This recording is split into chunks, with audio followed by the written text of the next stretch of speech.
But rather seek ye the kingdom of God, and all these things shall be added unto you. Fear not, little flock, for it is your Father's good pleasure to give you the kingdom. All right, okay, I understand.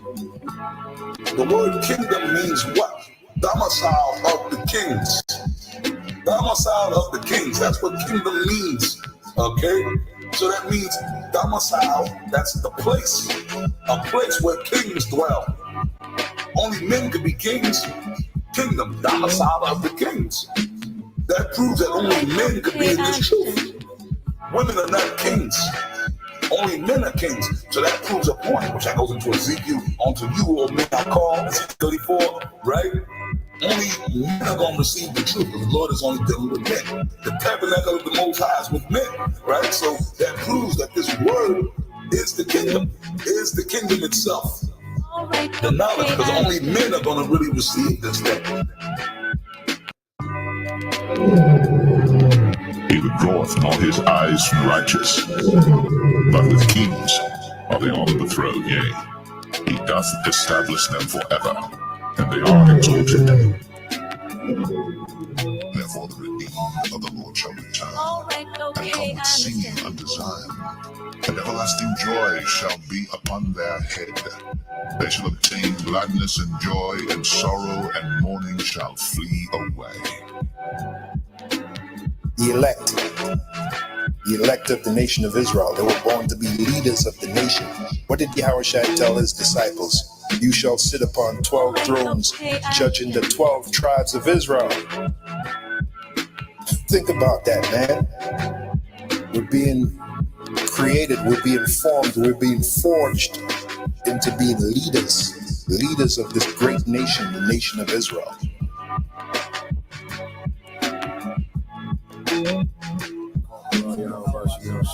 Okay, I understand.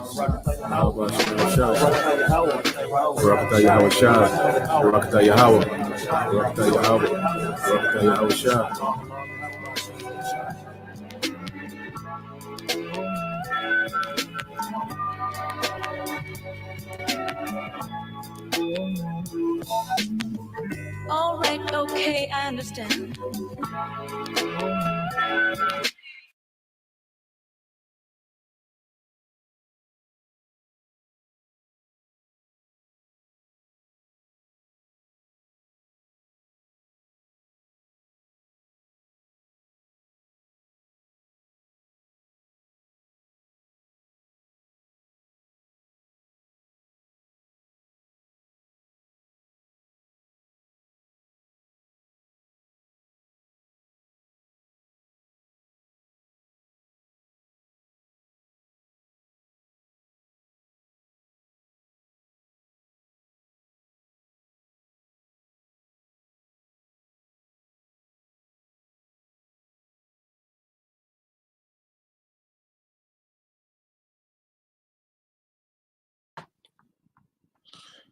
All right, Shalom. First and foremost, I'd like to give all praise and glory unto Yahweh, Bahashem, Yahushua, Bahashem, Kakadash. Double honors unto the apostles and the elders, GMS, who rule well, teach well, being great example to us younger brothers, and peace and blessing and salutation that hopefully out there pushing this word and truth and in sincerity across the four winds in the name of Yahweh, Bahashem, Yahushua, pushing to get up out of here. Shalom to hopefully the believers, the listeners, whom have came back to the obedience of the scriptures through faith in Yahweh Bashem Shai. And what I want to get into this morning, all right, is pretty much going into understanding, the split between the northern, and southern kingdom. This was a question, asked on the comment board a couple of days ago. And, I was just doing some studying because I wanted to do a thorough lesson, dealing with this, dealing with this topic, and I pray that it comes out with edification. It's gonna be kind of lengthy. I'm gonna do a lot of reading, just so we can get, the history, of what happened and what it led to and what it means today. Okay, dealing with the split or the northern and southern kingdom, which is centered around the era of the end of Solomon. Okay, going into Jeroboam all right, which was of the northern kingdom, Ephraim, from the tribe of Ephraim. And then you will have, okay, Rehoboam, which is Solomon's son, okay, and what he did, all right, to fulfill that prophecy of a split, you know, and it was stemming from what? Solomon's, you know, disobedience towards the end, you know, of his rulership, okay? So we're gonna get straight into it. Let's get the accounts, you know, and if you brothers or you sisters got questions, you know, during the lesson, just, you know, put it on the comment board and we'll, you know, stop and expound. So yeah, let's start off with 1 Kings 11. Let me share the precepts. Let me share the blue dot.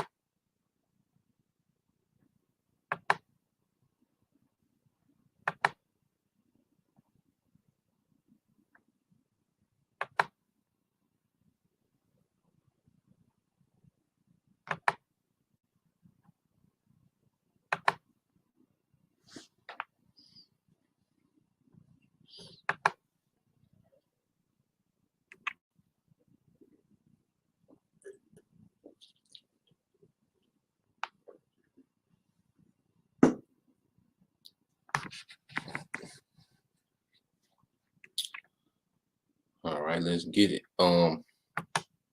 Let's start here in the book of 1 Kings. Now we know, okay, under David, okay, when you go to, matter of fact, in 2 Samuel 5, when you go to the reign of David, okay, when you go to 2 Samuel 5, and you start at verse 1, and you see the title, okay, of this chapter. It says David king over all Israel, okay, and that's one of the meanings of the throne of David is the unification of all the tribes, okay. Now you go to 2 Samuel 5 and 1.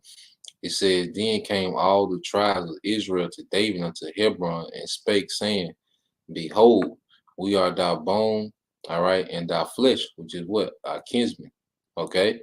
Also in time past, when Saul was king over us, thou was he that led us out and brought us in Israel, and the Lord Yahweh Bashim Shah said to thee, thou shalt feed my people Israel, and thou shalt be captain over, okay, Israel, all right.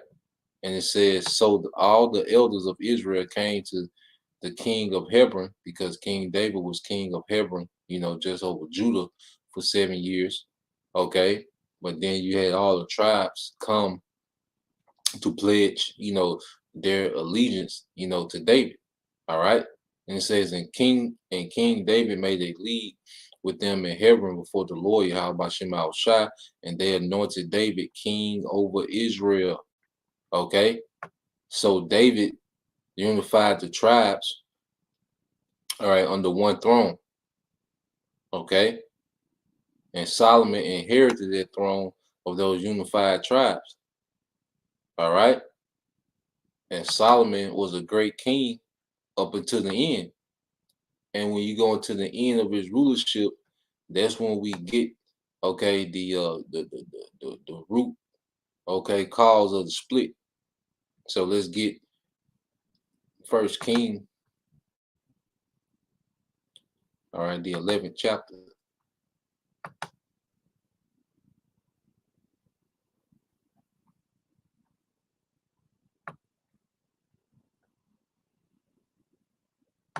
All right, and like I said, this is a open question, you know, lesson. You know, if it's something you don't understand, you know, or something you want to be expounded on, you know, feel free to ask. You know, you brothers, you know, and you sisters, man.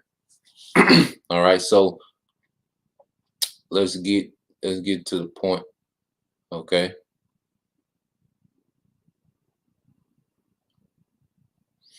This is 1 Kings 11 and 6. It says, and Solomon did evil in the sight of the Lord Yahweh Bashim Shah, and went not fully after the Lord Yahweh Bashim Shah, as did David his father.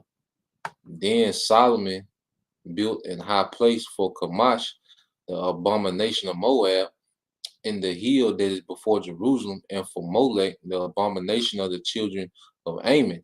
Okay, so Solomon was super tripping. You see, it says, and likewise did he for all his strange wives, which burn incense and sacrifice unto their gods. And the Lord Yahweh Shema Shah was angry with Solomon because his heart was turned from the Lord. All right, Yahweh Shema Shah, power of Israel, which had appeared unto him twice. Okay, and had commanded him concerning this thing, that he should not go after other gods, but he kept not that which the Lord Yahweh Shema Shah commanded. Wherefore the Lord said unto Solomon, for as much as this is done of thee, okay, and thou hast not kept my covenant and my statutes which I have commanded thee, I will surely rend the kingdom from thee, and I will give it to thy servant. So the split was a result of Solomon's, all right, idolatry towards the end of his rulership. You know, he started off great. Okay. Most of his rulership was a peaceful and great rulership, which it was peaceful, you know, throughout the whole rulership. But then his disobedience planted the seed for the split after he died. Okay. It says, wherefore the Lord said unto Solomon, for much as this is done of thee, and thou hast not kept my covenant, my statutes, which I have commanded thee, okay, I will surely rend the kingdom from thee, and will give it to thy servant. Notwithstanding, in the days I will not do it for David thy father's sake, but I will rend it out of the hand of thy son. Okay, so the kingdom wasn't split during Solomon's reign, okay, for the sake of David. But after Solomon, okay, Rehoboam, that's who he's speaking of. Thy son is talking, he was going to rend the kingdom from was Rehoboam. Okay, we're going to get it. And it says, howbeit, I will not rend away all the kingdom, but will give one tribe to thy son, okay, for David my servant's sake, and for Jerusalem's sake, which I have chosen. Okay, if we're gonna get the understanding of that. All right, now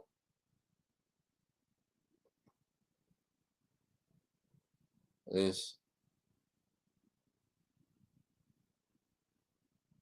jump down to 26. This is where Jeroboam comes on the scene. It says, and Jeroboam the son of Nebat, all right, an Ephrathite of Zerada, Solomon's servant, whose mother's name was Zeruiah, a widow woman, even he lifted up his hand against the king. And this was the cause that he lifted up his hands against the king. Solomon built Milo and repaired the breaches of the city of David, his father, which is Zion. And it says, and the man Jeroboam was a mighty man of valor, and Solomon, seeing the young man that he was industrious, he made him ruler over all the charge of the house of Joseph, okay, which is what? In the northern kingdom, the northern tribes. And it came to pass at that time when Jeroboam, okay, went out of Jerusalem, that the prophet Ahijah the Shilonite found him in a way, and he had clad himself with a new garment, and they were alone, all right, in the field. And Ahijah caught the new garment that was on him and rent it in 12 pieces, okay, symbolizing what? The split. And he said to Jeroboam, take thee 10 pieces, for thus shalt the Lord Yahweh Shema Shah, the power of Israel, behold, I will rend the kingdom out of the hand of Solomon, and will give 10 tribes to thee. Okay, so this is the split. This is the Most High, all right, breaking up the tribes. Okay, because of Solomon's folly. Okay, it said, but he shall have one tribe for my servant David's sake, and for Jerusalem's sake, the city which I have chosen out of all the tribes of Israel. Okay. So he said he gonna give, allow, the sons of David to rule over one tribe, and that was gonna be Judah. Okay, and then we're gonna get into how the other two tribes, the Levites and Benjamin, became part of the southern kingdom, okay, of Judah. Okay, it says, because they have forsaken me and have worshipped Ashtaroth, the goddess of the Zidonians, Chemosh, the god of the Moabites, Milcom, the god of the children of Ammon, and have not walked in my ways to do that which is right in my eyes, and to keep my statutes and my judgments, as did David his father. Okay.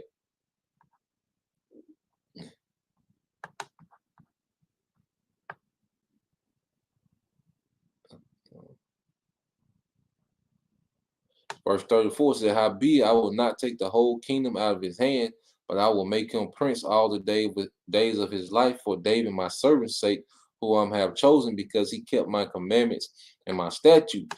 But I will take the kingdom out of his son's hand, and will give it unto thee, even 10 tribes. And unto his son will I give one tribe, that David my servant may have a light always before me in Jerusalem. And why was he preserving that lineage of David? Quick question, brother. Why was he preserving this lineage? What light was going to come out of this lineage? Will eventually come out of this lineage, man. For you brothers. Okay, reading it again, 1 Kings 11:36. And unto his son will I give one tribe, that David my servant may have a light always before me in Jerusalem, the city which I have chosen to put my name there. Okay. Let's see. Yep.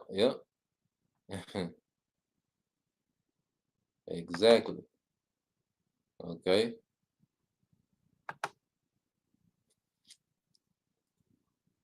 Exactly, brother.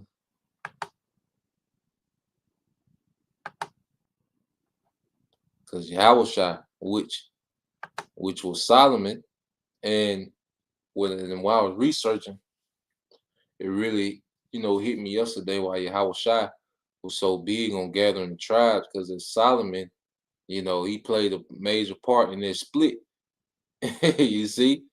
And you're going to go into how that's why Yahushua was so, big on gathering the tribes. Okay? It's like Yahushua came to play cleanup from, what he did as Adam, and Solomon. Okay? That's why Yahushua was perfected, during his ministry, and also his chastisement. Okay? So let's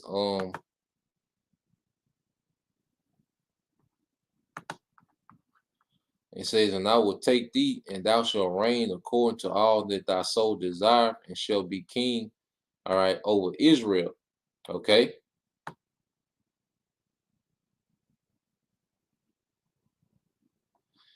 It says, and it shall be, if thou wilt hearken unto all that I command thee, and wilt walk in my ways, and do that is right in my sight. So he pretty much, Most High is laying out the conditions.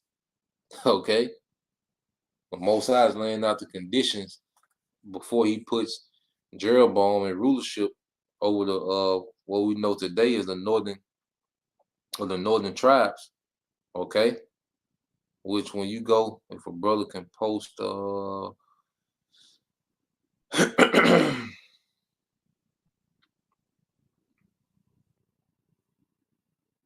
believe it was Wisdom of Solomon.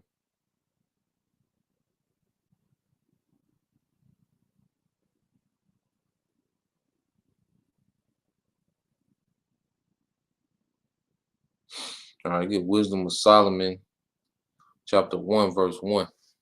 Wisdom of Solomon, chapter 1, verse 1.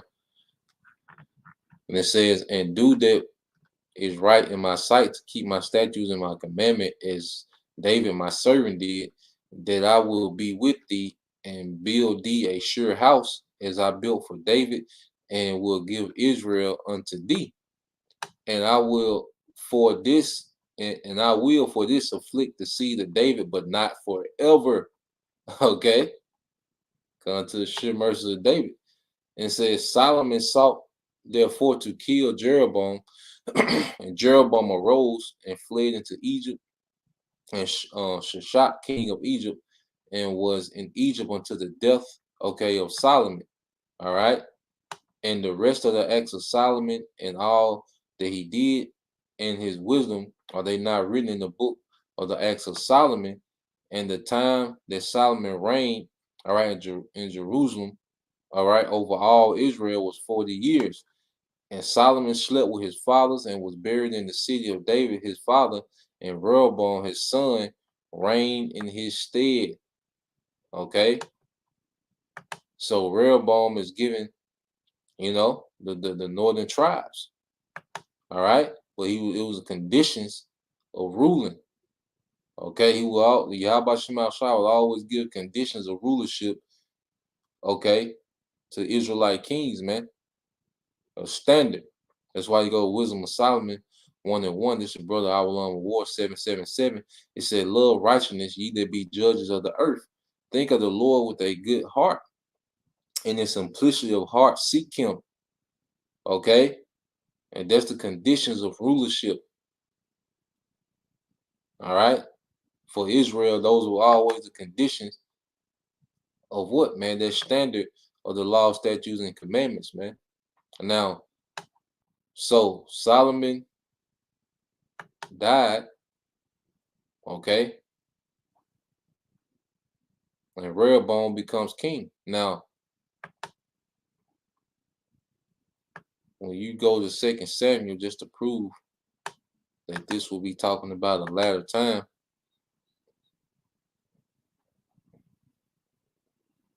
because the scriptures say that he was going to afflict the seed, okay, of David, but not forever, okay?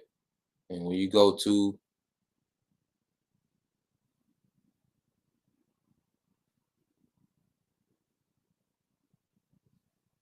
Second Samuel 7:12, it says, and when thy days be fulfilled, this is Nathan speaking to David, okay, delivering a message from Yahweh Shema Shah. It says, and when thy days be fulfilled, and thou shalt sleep with thy fathers, I will set up thy seed after thee, which shall proceed out of thy bowels, and I will establish his kingdom. He shall build an house for my name, and I will establish the throne, okay, of his kingdom forever. And I will be his father, and he will be my son. If he commit iniquity, I will chasten him with the rod of men and with the stripes of the children of men. Now, that didn't happen to Solomon, okay? But we know who this did happen to, man. Okay, and we're going to get a deeper understanding why. Okay, it says, but my mercy shall not depart away from him, as I took it from Saul, whom I put away before thee. Okay, so that's why when you read, okay, you go to 1 Kings 11.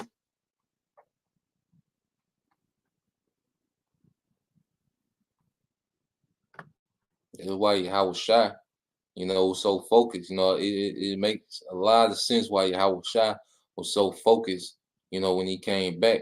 He was so locked in because he knew he pretty much came back with a chip on his shoulder, man. Okay? And he knew he had to get it right, man. That's why he wasn't dealing with women or anything. He had to get it right. He had to make it right. He had to clean up his mess and then, clean up the mess of all Israel, man. you know?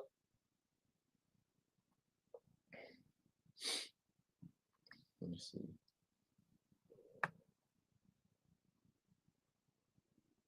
So when you go to 1 Kings 11:39, it says, and I will afflict, it says, and I will for this afflict the seed of David, but not forever, man. Okay? Because through Yahweh Shai, all right, what will happen, man? Grace, okay, leading into the second covenant, As you got to go into it as Adam and then Solomon, Okay, they had a heavy effect, okay, on the nation. But as Yahushua, he cleaned everything up, you know, and we're gonna get into that. But let's go into the account that calls. All right, let's go into the account.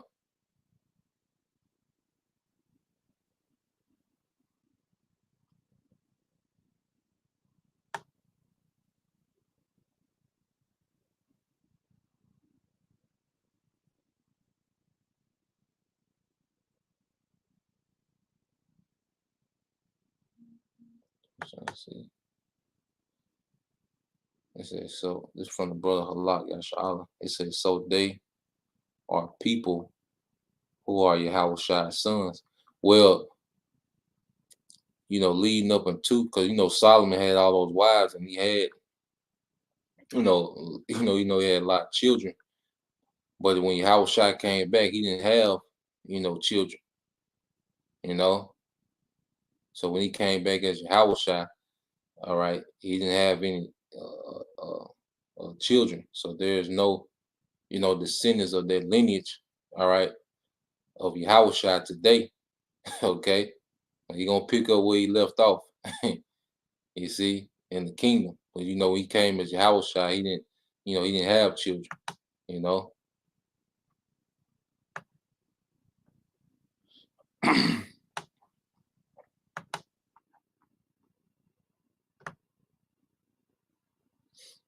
So let's go back. Let me First Kings, let's go to First Kings chapter 12.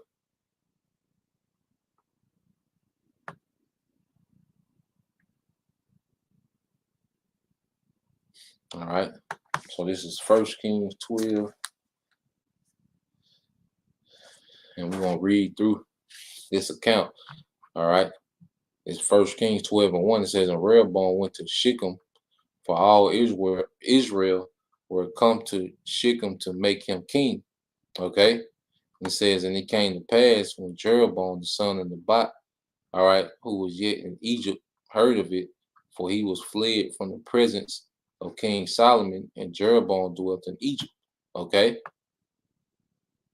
And it said that they sent and called him, and Jeroboam and all the congregation of Israel, and spake unto Rehoboam, saying, so Jeroboam is back, and pretty much he's petitioning to Rehoboam.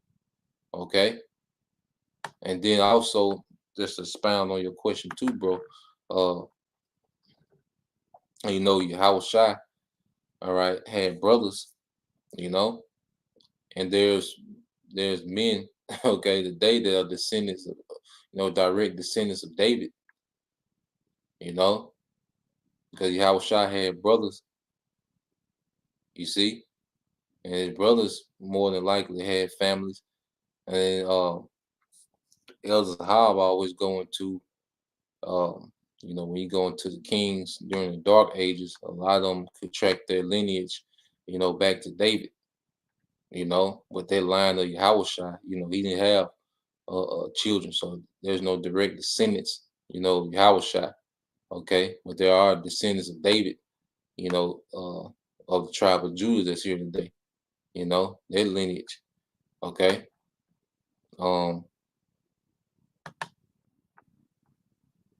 So going on, it says First Kings 12 and 3 says that they sent and called him, and Jeroboam and all the congregation of Israel came and spake unto Rehoboam, saying, thy father made our yoke grievous.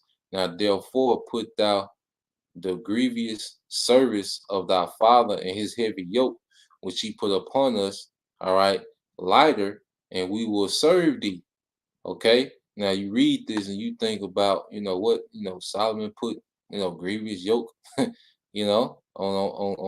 the tribes, on the other tribes. But you have to think, when Solomon went into the idolatry, his judgment was, obscured. Okay. Because when you go into idolatry, you're pretty much enchanted by those demons that surround that idolatry, man. Okay.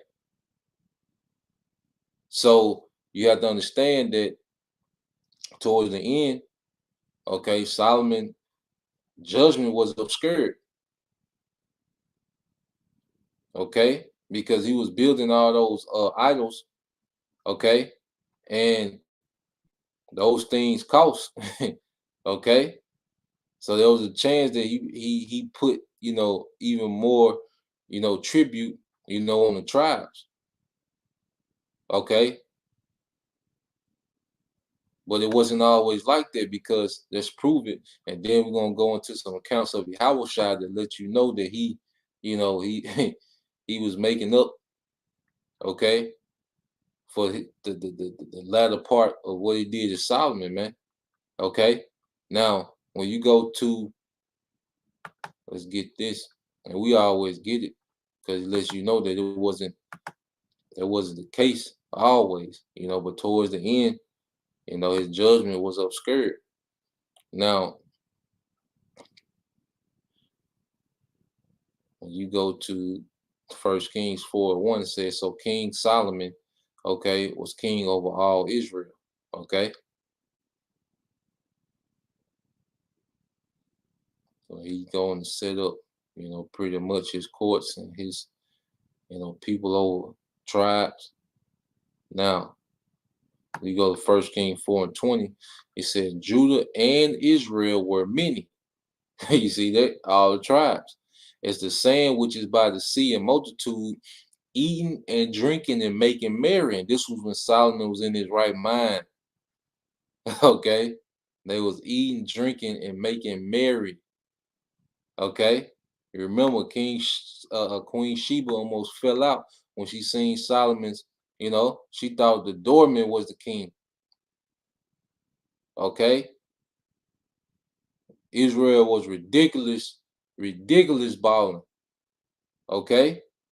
But towards the latter end, like I say, Solomon's judgment was obscured due to idolatry, man. Okay. It says, and Solomon reigned over all kingdoms from the river unto the land of the Philistines and unto the border of Egypt. They brought presents and served Solomon all the days of his life. Okay. Now you jump down to verse 25. It says, and Judah and Israel, going into all tribes, dwelt safely, every man under his vine and under his fig tree, from Dan even to Beersheba, all the days of Solomon. Okay. It said every man dwelt safely. They were safe from invading armies. You know, no foreign military was trying to invade to take over Israel, and they were safe, you know, from poverty, man. Okay, it said every man under his vine and under his fig tree, which means every man had substance and was good. Okay, I say, but towards the latter end, Solomon's judgment, you know, was obscured. All right, due to idolatry, man, which would cause him probably be a little more harsh, you know, and towards the end. Okay, but the majority of his rulership, Israel was balling. Okay, let's get this. Yep, let's get this real quick.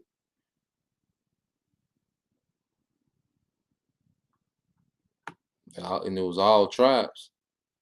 Okay. Now this is First Kings 10:27. It says, and the king, which is talking about Solomon, made silver to be in Jerusalem as stones. Made silver as stones. Imagine it, man. Silver as stone. You see rocks everywhere. That means abundance. Okay. He made silver as stones, man. Okay. And cedars made to be as the sycamore trees that are in the vale for abundance. Okay. Everybody was crazy straight.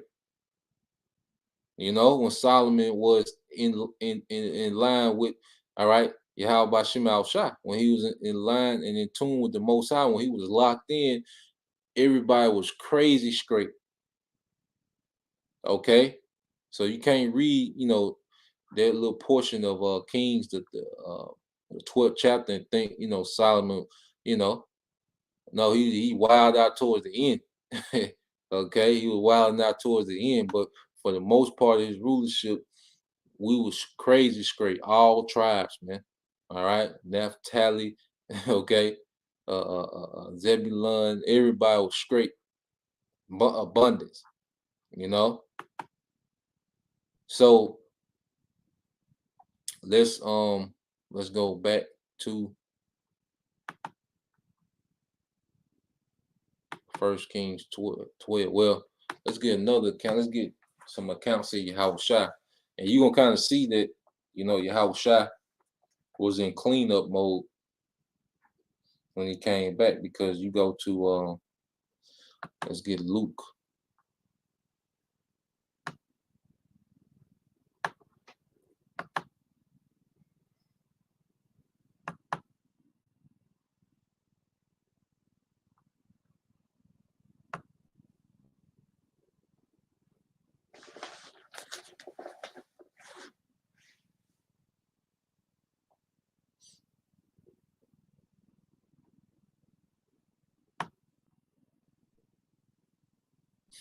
All right, so you get Luke 22 and 24. And said there was also strife among them, which of them should be accounted, all right, the greatest. And he said unto them, the kings of the Gentiles, this is Yahushua speaking. So the disciples is, you know, the debating amongst them who gonna be the greatest. Okay, we're gonna have the highest rank. Okay, and he said unto them, the kings of the Gentiles exercise lordship over them, and they that exercise authority upon them are called benefactors. Okay, which is a benefactor, someone who, you know, would like now when someone runs for presidents and they have all these you know, sponsors and donation, those are benefactors, people who help the cause, you know, different entities that help the cause of one person. Okay, that's how the Gentiles rule. But Yahushua like, nah, we not gonna move like that. Okay, we not gonna move like that, man. All right, verse 26. But ye shall not be so, but he that is greatest among you, let him be as the younger, and he that is chief as he that doth serve. Okay, humility. Okay, Yahushua like, no, we not gonna rule like them, where people, you know, where the people have to foot the bill for this one person, or you know, no, the king is going to make the decision that's going to benefit the nation, like Solomon was doing in the beginning of his reign. All right, his decision making benefited the whole nation, but towards the end, all right, serving them heathen gods, okay, he began to, you know, practice lordship. Okay, it says, that's the point. Let's get this one as well.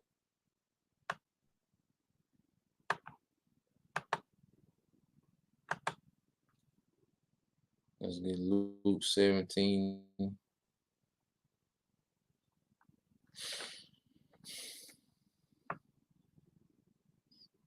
All right, get Luke 17 and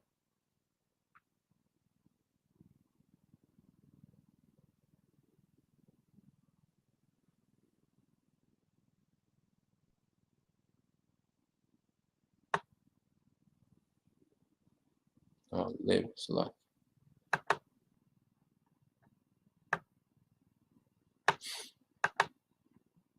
it's St. Luke 11.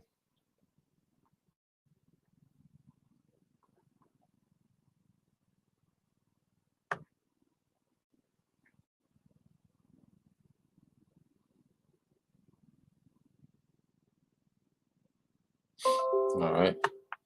Now, this is Luke 11 and 31. It's a statement Yahushua made. It says, the queen of the south, all right, speaking of Queen Sheba, shall rise up in judgment with the men of this generation. And what he was saying was, you know, Queen Sheba, you know, she took a long, dangerous journey just to come here Solomon. But here it is, you had Yahushua in the midst of Israel, and Jake didn't want to hear it. Okay, just like in this time, you have Yahweh Shai, his spirit is upon multiple men that come from, because you got, like, you see the camp in New Orleans. Well, those men, they speak the same dialect as Jake in New Orleans. They come from them same backgrounds. Okay, but the spirit of Yahweh Shai is on them. So Yahweh Shai is like he's visiting New Orleans. Okay, it's like he's visiting LA. Okay, like he's visiting New York, Florida, because his spirit is upon, those different men. So Yahweh Shai is in the midst of his people. That's why I say Queen Sheba shall rise up in judgment, which means what she did condemns everyone that rejects Yahweh Shai, as Yahweh Shai has drew near to his people. Okay, because she traveled a long way. Like I said, you go into it from modern time, she had to go all the way across the Saudi Arabia to get to Israel, because she was coming from Yemen, what would be modern day Yemen. Okay, which was at the bottom of Saudi Arabia. So she had to go through that whole big desert of Saudi Arabia to get to Israel. And she brought gifts. She had tons and tons and tons of gold and gifts, man. All right, to bring to Solomon. Okay? But Yahweh Shai is in the midst of his people, and you still have our people that rejected, man. So what she did condemns, all right, our people today. All right, and says the queen of the south shall rise up in judgment with the men of this generation and condemn them, for she came from the utmost parts of the earth, okay, to hear the wisdom of Solomon. But watch this. And behold, a greater than Solomon is here. Okay, because Yahweh Shai is Solomon perfected. If you can receive it. You see? A greater than Solomon is here. Okay? So let's go back. Just want to, clear that up.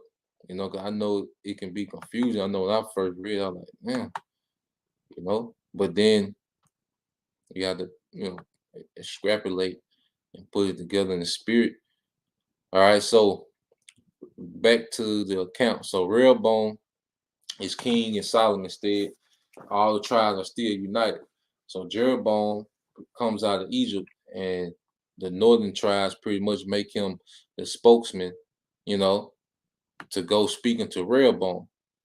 All right. So let's start back at verse 4. It says, thy father made our yoke grievous. Now therefore make thou the grievous service of thy father, his heavy yoke, which he put upon us, lighter, and we will serve thee. Okay. And it says, and he said unto them, depart yet for 3 days, then come again to me. And the people departed.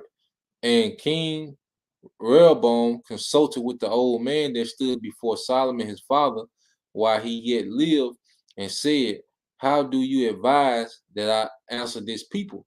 And they spake unto him, saying, if thou wilt be a servant unto this people this day, and wilt serve them and answer them and speak good words to them, then they will be thy servants forever. But he forsook the counsel of the old men which they had given him, and consulted with the young men that were grew up with him, which stood before him. So he forsook the counselors of Solomon, because this lets you know that the Solomon's counselors seen when Solomon made their switch towards the end. So they were trying to tell Rehoboam, look, if you take this burden off, they're gonna be your people forever. Like, you're gonna be good if you undo, those things that Solomon put in place towards the end. They're gonna be your people. You're gonna be good. Okay, let you know that these older wise men, seen, that switch in Solomon. So they try to tell Rehoboam to pretty much get it back right. Okay, but what did he do? He rejected that counsel and listened to them niggas he brought. Listen to them young niggas, man. Okay, these little young Judites. Okay, and it says, verse 8 said, but he forsook the counsel of the old men which they had given him, and consulted with the young men that were grown up with him, and which stood before him. And he said unto them, what counsel give ye that we may answer this people who have spoken to me, saying, make the yoke which thy father did put upon us lighter? And the young men that were grown up with him spake unto him, saying, thus shalt thou speak unto this people that spake unto thee, saying, thy father made our yoke heavy, but I will make it lighter unto us. Thus shalt thou say unto them, my little finger shall be thicker than my father's loins. Okay? So these young guys, okay, told Solomon, look, matter of fact, you tell them that your little finger gonna be thicker than your father's loins. Okay, because Solomon had all the women, which means what? Solomon going hard on the women. All right, you figure it out. Okay, but what he was saying, what? My little finger. All right, which is what, man? What Solomon put in place. I'm gonna go way harder than that, pretty much. And it says, and now, whereas my father did lay you with a heavy yoke, I will add to your yoke. My father have chastened you with whips, but I will chasten you with scorpions. Going back to what we read earlier. Okay. Remember, Solomon wasn't chastened in that time, but he was chastened as Yahweh Shai. And now, okay, as we see that, because when you go into atonement, because Yahweh Shai was the atonement for the whole nation, but what would the high priest have to do first? Okay? What would the high priest have to do first, brothers? And if you can put the precept before the high priest made an atonement for the sins of the nation, what would the high priest have to do? Okay? Just even, brother. You know?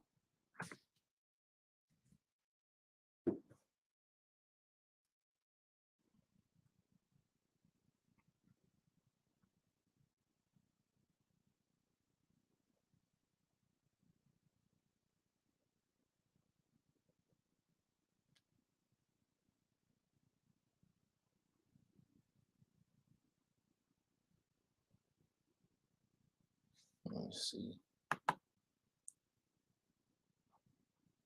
Yep. You see that? What would he exactly? All right. Now let's get a precept, you brothers. Let's get a precept.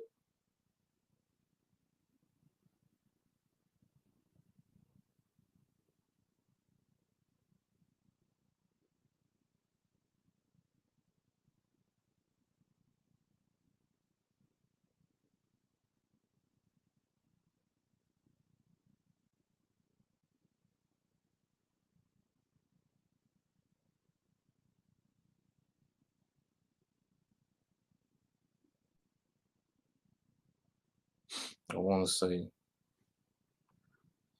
yeah.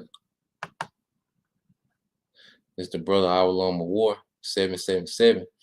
It said this is Hebrews 7:27. It says, who needed not daily as those high priests to offer up sacrifice first for his own sins, okay, and then for the people's. For he did this once when he offered up himself, and that's what Yahweh Shai did. He cleaned up his own sins first, okay, but then that's why, the scripture talk about the crucifixion. When you go into Isaiah, his visage was worse than any man,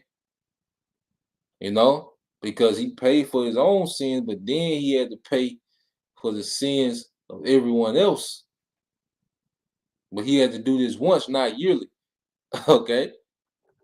Verse 28, it said, for the law maketh men high priests which have infirmity, but the word of oath, which was since the law, maketh the Son who is consecrated forevermore, Okay. So now the sacrifice and the way Yahweh Shai, with sacrifices should make sense. Okay. And going back, and this is going back to the Levitical law. You know, the YT brothers were finding it, man. You know, we all iron sharpening iron. Okay, now this is Yashima tribe of Judah. Leviticus 4:3 says that the priest that is anointed do sin according to the sin of the people, then let him bring, all right, for his sin, which he have sinned, a young bullock without blemish unto the Lord for a sin offering. Okay, a young bullock without blemish unto the Lord for the sin offering. Now, all right, we're gonna get back. I said this is gonna be a long lesson. You know, lock in. We're gonna be here for a while. You gotta go. You gotta go through everything. You know. So now since that's brought out, you gotta bring this out in John.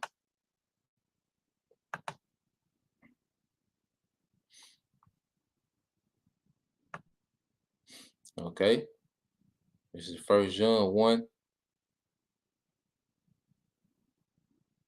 All right, and 29. This 1 John 1:29 says the next day, John see if Yahushua coming up to him and saying, behold, the Lamb of the Most High, which taketh away the sin of the world. Okay, which taketh away the sin of the world. You see that? That lamb without blemish. You see? That lamb without blemish, that was Yahushua. First for his sins and then for the sins of the nation. Okay? That's why when you had and this should make sense. Okay? Because Yahushua was perfect in their lifetime when he came back. You know, as Yahushua, he was perfect. Okay, which qualified him to be that lamb without blemish. Okay, that was going to be acceptable to the Most High. But now when we go here.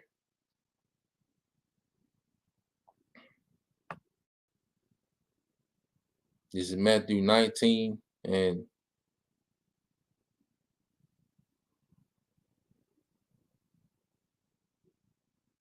all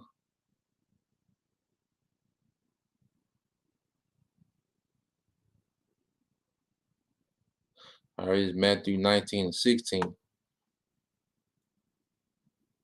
All right, it says, and behold, one came unto him, okay, which is the him is Yahushua, good master, what good thing shall I do that I might have eternal life?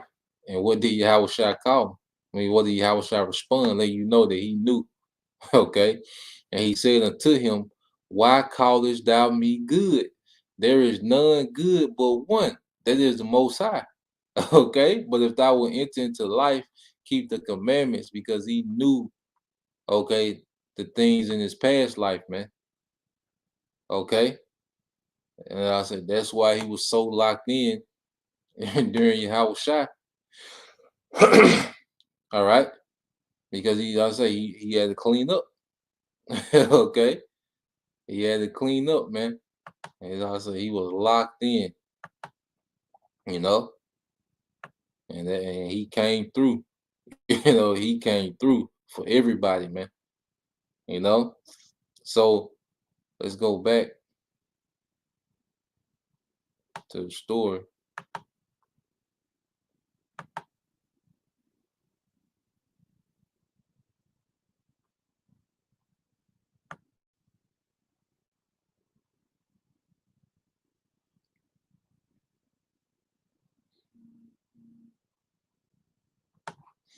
Okay, my 12 chapter. So we back in it, and Rehoboam is pretty much talking crazy. Okay, to Jeroboam and the rest of the tribe. This 1 Kings 12 and 12. So Jeroboam and all the people came to Rehoboam the third day, as the king had appointed, saying, come to me again the third day. And the king answered the people roughly and forsook the old men's counsels, okay, that they gave him. and spake to them after the counsel of the young men, saying, my father made your yoke heavy, and I will add to your yoke. My father also chastened you with whips, but I will chasten you with scorpions. Wherefore the king hearkened unto the people, or hearkened not unto the people, for the cause was from the Lord, which means what? Yahweh Shema Shai is causing this to happen. Okay, why? And it's going to tell you that he might perform his saying, which the Lord Yahweh Shema Shai spake to Ahijah, all right, the Shilonite, unto Jeroboam, the son of Nebat. So the Most High put the spirit on Rehoboam, okay, to listen to, the Most High put the spirit to the Rehoboam to reject the counsel of the older men, of the elders, okay, and he put the spirit on those young men that came up with Rehoboam, his homeboys, okay, to pretty much hype Rehoboam up, okay. Why? Because he wanted to cause that split. It says so because the man's going is of the Lord, all right, showing that we all at the mercy of Yahweh Shema Shai, you know. 1 Kings 12:16. So when all Israel saw that the king hearkened not unto them, the people answered the king, saying, what portion have we in David? Neither have we inheritance in the son of Jesse. To your tents, O Israel, now see to thy own house. David, so Israel departed unto their tents. But as for the children of Israel which dwelt in the cities of Judah, Rehoboam reigned over them. Then King Rehoboam sent Adaram, who was over the tribute, and all Israel stoned him with stones that he died. Therefore, King Rehoboam made speed to get him up to his chariot to flee to Jerusalem. Yeah, so when he sent out the tribute, they stoned him. When Rehoboam sent out, the treasurer to go get tribute, they stoned him, man. And that was what? An act of war. That was it. That was the statement. That was an act of war. Okay? It says, so Israel rebelled against the house of David unto this day. And it came to pass when all Israel heard that Jeroboam was come again, that they sent and called him unto the congregation and made him king over all Israel, that there was none that followed, all right, the house of David, but the tribe of Judah only. Okay? And then verse 21 gonna let you know. It says, and when Rehoboam was come to Jerusalem, he assembled all the house of Judah with the tribe of Benjamin. So let you know Benjamin stayed with Judah. Okay, because now tribes are choosing side. So Benjamin stayed with Judah. Okay, during the split. It says in 140,000 choice men, okay, which were warriors to fight against the house of Israel to bring the kingdom again to Rehoboam, the son of Solomon. But the word of the Most High came unto Shemaiah, the man of the Most High, saying, speak unto Rehoboam, the son of Solomon, king of Judah, all right, and unto all the house of Judah and Benjamin, and to the remnant of the people, saying, thus said the Lord Yahweh Shema Shai, you shall not go up nor fight against your brethren, the children of Israel. Return every man to his house, for this thing is from me. Okay? He's like, nah, the Most High, like, nah, this is what I want. Okay? And it's all for prophecy's sake. All right? He want this split. Pretty much he wanted this mess to remain in the earth until Yahweh Shai came back the second time.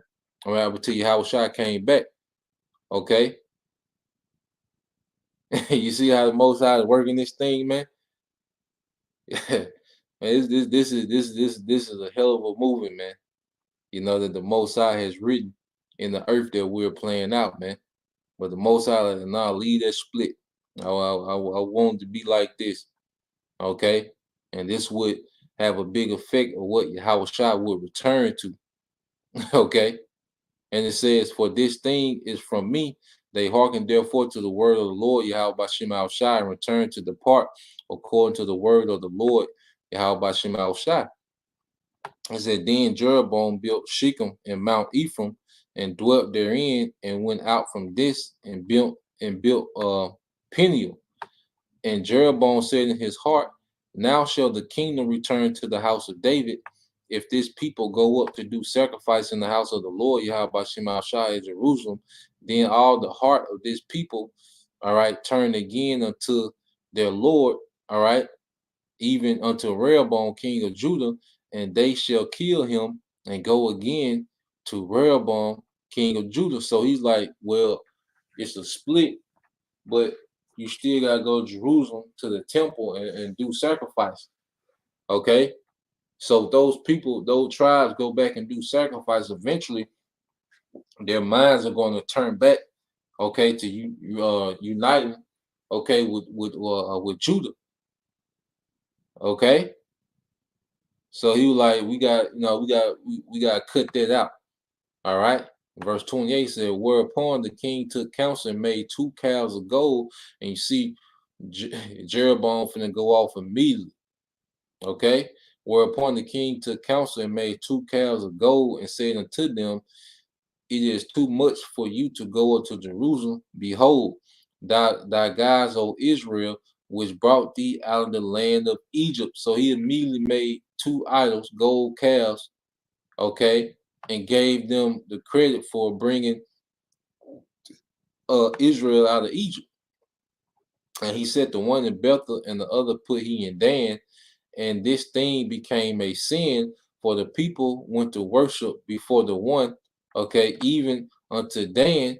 And he made a house of high places and made priests of the lowest of the people, which were not the sons of Levi. And that's why Levi didn't stay within the northern kingdom. They went to Judah, where they were still able to do the office of the priesthood.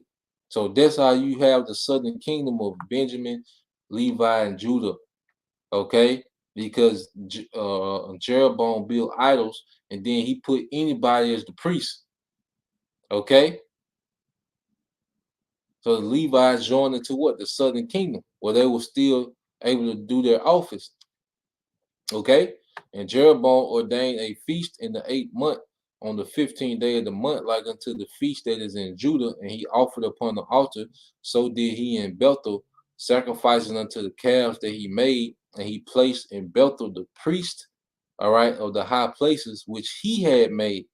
Okay, it says, so he offered upon the altar which he had made in Bethel the 15th day of the 8th month, even in the month which he had devised, all right, of his own heart, and ordained a feast unto the children of Israel, and he offered upon the altar and burnt incense, man. Okay, so the split is the tribes is split. Okay, Jeroboam went off immediately. Okay, tripping. Okay, made anybody the priest. So they pretty much pushed Levi to Benjamin and Judah. Okay, we've seen Benjamin chose Judah.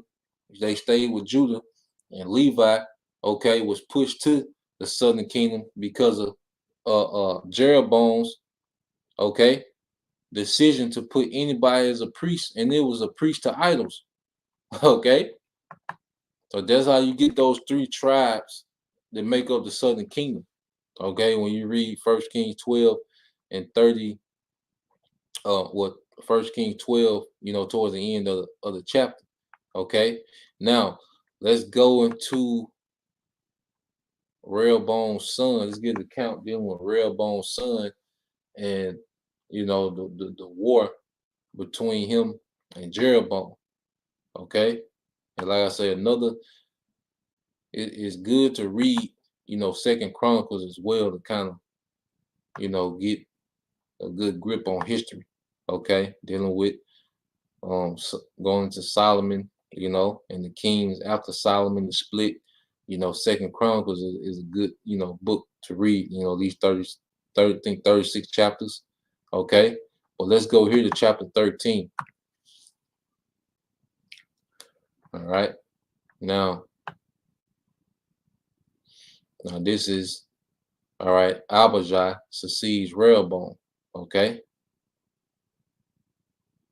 now this 2nd Chronicles 13:1. It says, now in the 18th year, all right, of King Jeroboam, began Abijah to reign over Judah. Okay, it says, He reigned 3 years in Jerusalem. His mother name also was Micaiah, the daughter of Uriel of Gilba, and there was war between Abijah and Jeroboam. And Abijah set the battle in array with an army of violent men of war, even 400,000 choice men. Jeroboam also set the battle in array against him with 800,000 chosen men, being mighty men, all right, of valor. So you have 800,000, mighty men from the northern kingdom and 400, thousand men of the southern kingdom. Okay, and they finna lock up. And Abijah stood up upon Mount Zemarium, all right, which is in Mount Ephraim, and said, "Hear me, thou Jeroboam, and all Israel." So he's finna go into it. Ought ye not to know that the Lord Yahweh Shema Shah, power Israel, gave the kingdom over, all right, Israel to David forever, even to him and to his sons by a covenant of salt. Yet Jeroboam the son of Nebat, the servant of Solomon, the son of David, is risen up and have rebelled against his Lord. And all right, you see Lord in lowercase, which means he rebelled against the king. Okay, it says, and there are gathered unto him vain men, the children of Belial, all right, which is an idol, and have strengthened themselves against Rehoboam, the son of Solomon, when Rehoboam was young and tenderhearted and could not withstand them.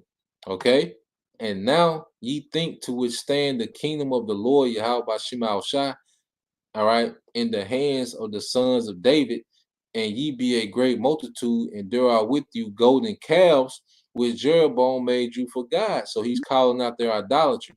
Okay. Have you not cast out the priests of the Lord? Okay. What the Levites? You see that? Have you not cast out the priests of the Lord? All right, the sons of Aaron and the Levites, and have made you priests after the manner of the nations of the other lands, the heathens, so that whosoever cometh to consecrate himself with a young bullock and 7 rams, the same may be a priest of them that are no God. So he's calling out his priesthood. He's pretty much calling Jeroboam out for their wickedness, man. Okay, casting out the Levites and worshiping idols, man. Okay. Verse 10, but as for us, the Lord Yahweh Shema Shah is our power, and we have not forsaken him. And the priests which minister unto the Lord Yahweh Shema Shah are the sons of Aaron, and the Levites wait upon their business. Okay, the office of the priesthood was still in play in the southern kingdom. All right, it was still in effect. All right, and it says, and they burn unto the Lord Yahweh Shema Shah every morning and every evening burnt sacrifice and sweet incense. The showbread also set they in order upon the pure table, and the candlestick of gold with the lamps thereof to burn every evening. For we keep the charge of the Lord Yahweh Shema Shah power, but ye have forsaken him. And behold, Most High himself is with us, all right, for our captain, and his priests with sounding trumpets to cry alarm against you, O children of Israel. Fight ye not against the Lord Yahweh Shema Shah, power your fathers, for ye shall not prosper. Okay, so you're pretty much telling them, look, y'all into idolatry, y'all cast out the priest. You don't want this, man, because you had the southern kingdom still being, faithful to a degree. Okay, and you're gonna, because the northern kingdom, the kings, none of them was right. Okay, they was, like I say, Jeroboam went off and they never recovered after that. Okay, and then you had the southern kingdom where you would have, kings that would do right. You got Asa, you got Josiah, Hezekiah. Okay, you got those kings that would do what was right. Okay, so then you have some of them southern kings cut up too. Now, we're gonna give an example. The southern king, you had some of them that cut up, even Hezekiah's father, which we're gonna just get in a quick account. Okay, but going into this, all right, this was when the southern kingdom was still in good standing, because they had Abijah, he was obedient. Okay, So he pretty much trying to tell Israel to stand down, the northern kingdom. Okay, but verse 13, but Jeroboam caused an ambushment to come about behind them, so that they were before Judah. All right, and the ambushment was behind them, so they surrounded, the southern kingdom. And when Judah looked back, behold, the battle was before and behind, and they cried unto the Lord Yahweh Shema Shai, and the priests sounded with the trumpets.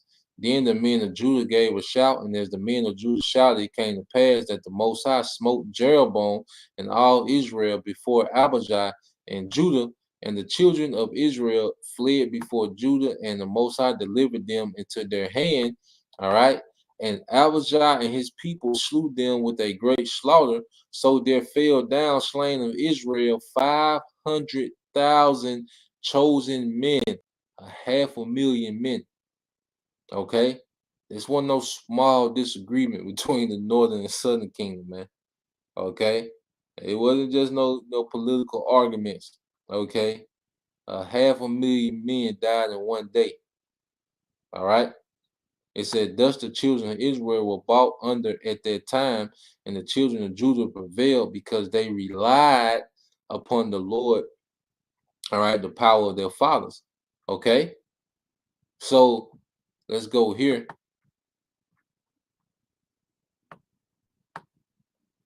Like I said, you will have, spurts of righteousness within the southern kingdom, but then eventually, they went haywire.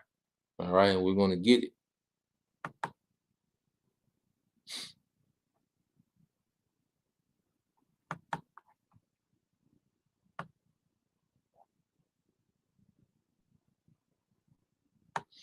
All right, this Hosea, all right, 11 and 12. It said, Ephraim compassing me about with lies, and that's the northern kingdom. Now, Hosea is around the time, they scholars say he died, maybe 746 BC, which is about 24 years before the Assyrians came and took the northern kingdom captive. And Hosea was pretty much trying to get the northern kingdom, to repent before their judgment came.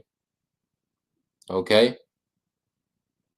But over, the southern kingdom still has spurts of righteousness, and that's why Hosea says this is Hosea 11 and 12 said, Ephraim compares me about with lies, and the house of Israel with deceit, but Judah yet ruleth with the Most High. Okay, and we just read that example. Okay, because the priests still had their office, and there was kings that would come out of Judah, that all right, serve Yahweh Shema Shah, that did right. It says, and is faithful with the saints. Okay.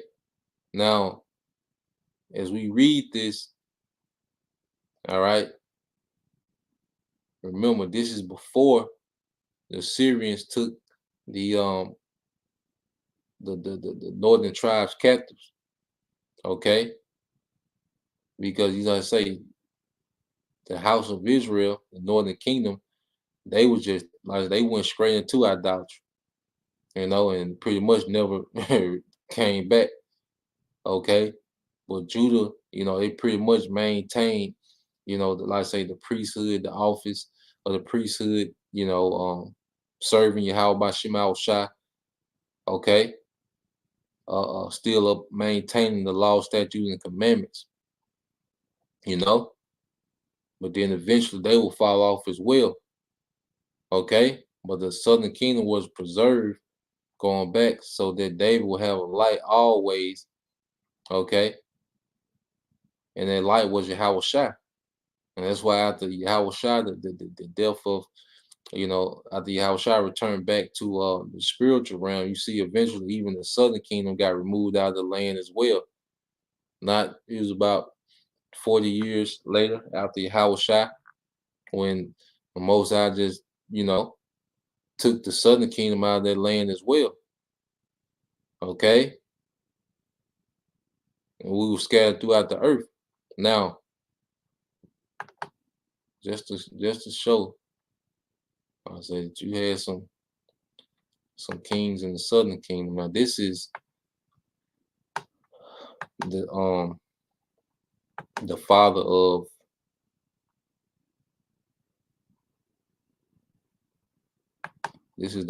Hezekiah. Okay, Ahaz. Okay. Now this is 2 Chronicles 28:1. It says Ahaz was 20 years old when he began to reign.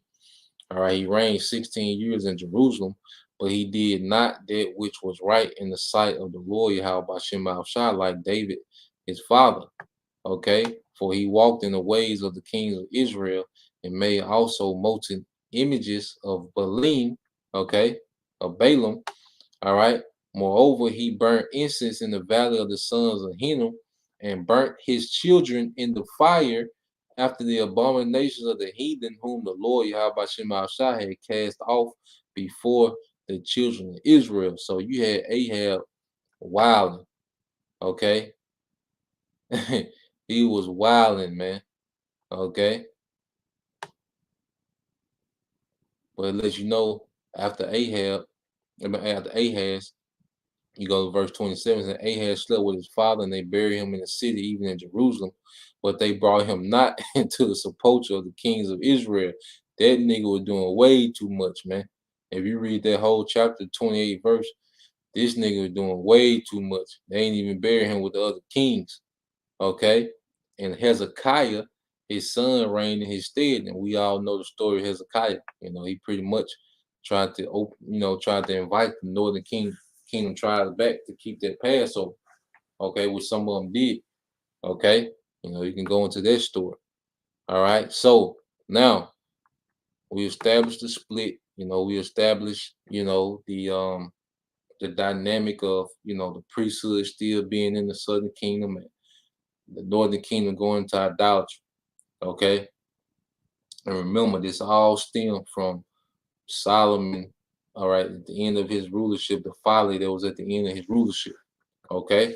So is everybody good so far? Is there anything I need to go back, you know, and expound on, or any questions, you know, that you want to explain? All right. Remember, this is an open, you know, question, you know, lesson. Okay. Still got a little bit to go. We're gonna dive into everything. I'm trying to, you know, through the spirit, just touch every angle, you know. So, okay, we're good. Just give y'all a minute to kind of, you know. So we finna go to the next phase now.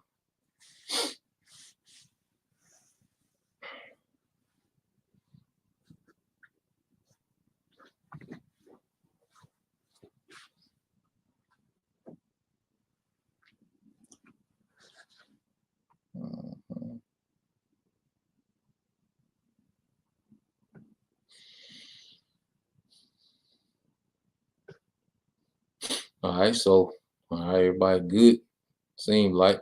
So let's go to the next phase now. Let's walk it down some more. Now let's go to Jeremiah. Okay. When you go to Jeremiah, the 3rd chapter.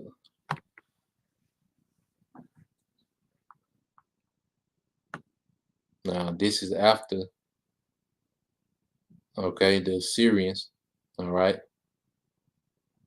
came and took the northern kingdom captive, and you still had, you know, the southern kingdom in the land. Okay. This is Jeremiah 3:1. It says, they say if a man put away his wife, and she go from him and become another's man, shall he return unto her again? Shall not that land be greatly polluted? But thou hast played the harlot with many lovers, yet return again unto me, said the Lord. Okay. And this is him speaking to the southern kingdom, because now the southern kingdom is being plagued with idolatry. Okay. Now the southern kingdom is being plagued with idolatry, man. Okay. It said, lift up thine eyes unto the high places and see where thou hast not been lying with. Okay. In the ways hast thou set for them as the Arabian in the wilderness, and thou hast polluted the land with thy whoredoms and with thy wickedness, man. Idolatry. Okay.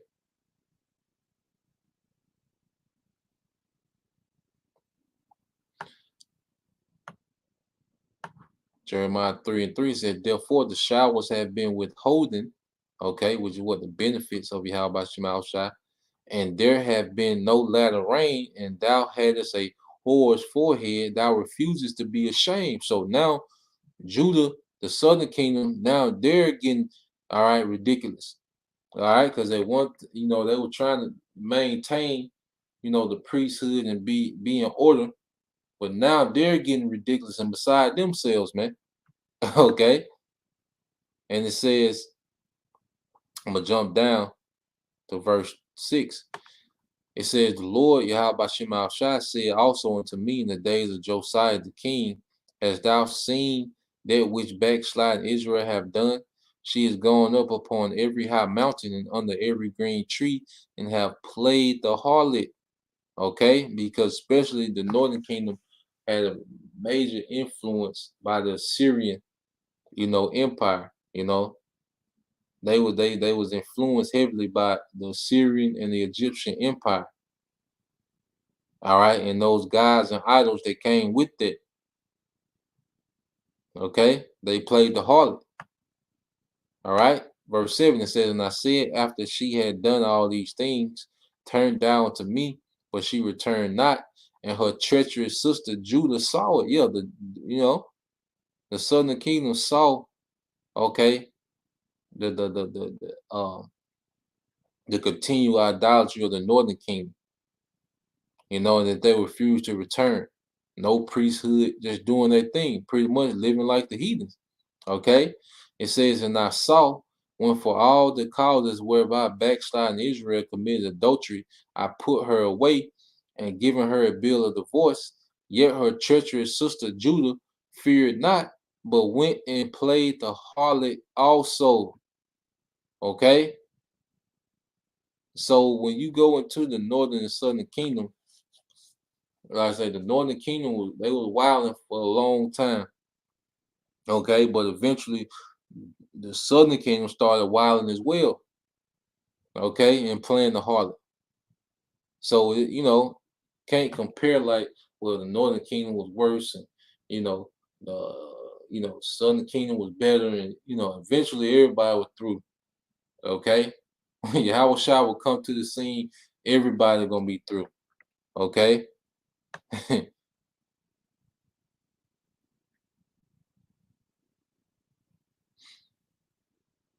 So go verse 9, says, and it came to pass through the lightness of her whoredom that she defiled the land and committed adultery with stones, okay, and with stocks. And yet for all this, her treacherous sister Judah have not turned unto me with her whole heart, but feignedly, saith the Lord. Okay, but feignedly, which means what? It wasn't sincere. The southern kingdom pretty much started just going through the motion with the sacrifice and the duty of the temple. Okay, they became unsincere with it. They were just going through the motion, but their hearts really went after idolatry. Okay, let's see the word feignedly.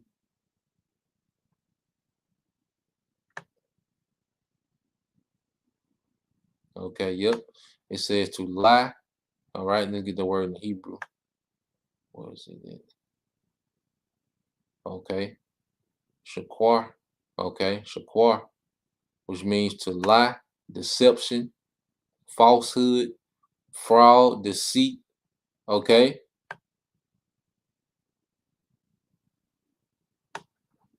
It says false or self-deceived prophets.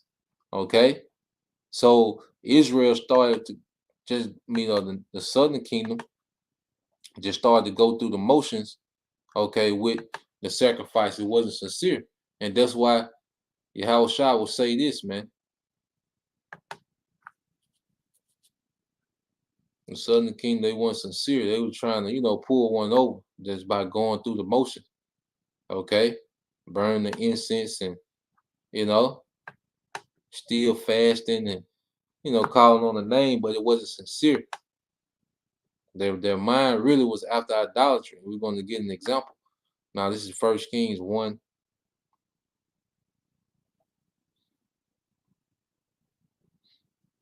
That's like this Isaiah chapter 1. And you see it says the Most High has had enough. Okay. It says, hear the word of the Lord, ye rulers of Sodom. So he's likening the southern kingdom into Sodom now. Give ear unto the law of our power, ye people of Gomorrah. Okay. To what purpose is the multitude of your sacrifices unto me, said the Lord, Yahweh Bashim Shai. I am full of the burnt offerings of rams and the fat of beasts, and I delight not in the blood of bullocks or the lamb, all right, or of he goats. When ye come to appear before me, who have required this at your hand, okay, to tread my courts? You see, because it wasn't sincere. Bring no more vain oblations. Incense is abomination unto me. The new moons and Sabbaths, the calling of assemblies, I cannot away with. It is iniquity, even the solemn meeting. Your new moons and your appointed feasts, my soul hateth. All right, they are a trouble unto me. I am weary to bear them, because he knew they was going through the motion. They really wasn't into it. Okay, their hearts was really after, all right, idolatry. And when ye spread forth your hands, I will hide my eyes from you. Yeah, when you make many prayers, I will not hear. Your hands are full of blood.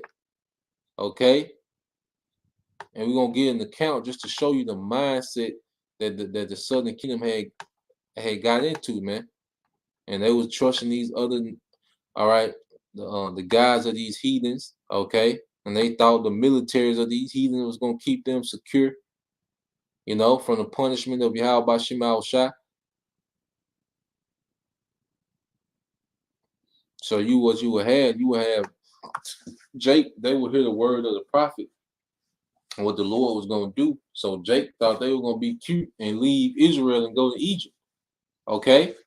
But Jeremiah was sent to Egypt to cuss Jake ass out, man. All right, and listen to the response. Okay, now this is Jeremiah 44:1. It says the word that came to Jeremiah, because remember, Judah seen the southern kingdom seen the Syrians take down the northern kingdom. Okay, so in Jeremiah is telling them about the Babylonians, what they gonna do. You had some Jake, you know, as they thought they were gonna be cute and avoid the judgment. Okay. It says the word that came to Jeremiah concerning all the Jews which dwell in the land of Egypt, which dwell in Migdal and Tapanhes and at Naph and in the country of Pathros, saying, okay, Jeremiah 44:2.